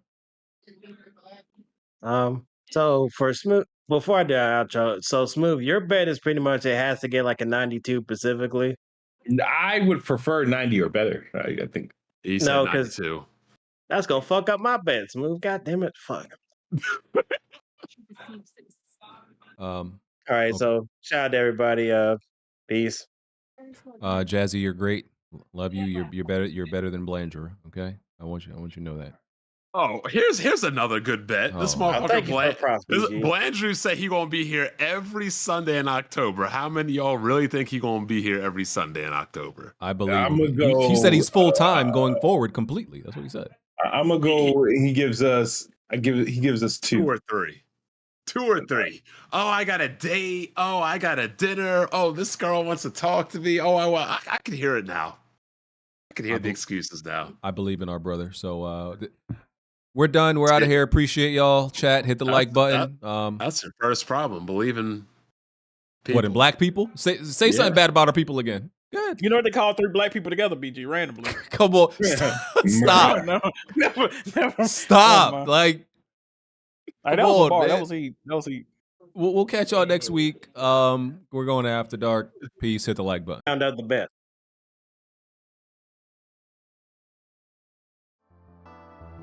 No. Right.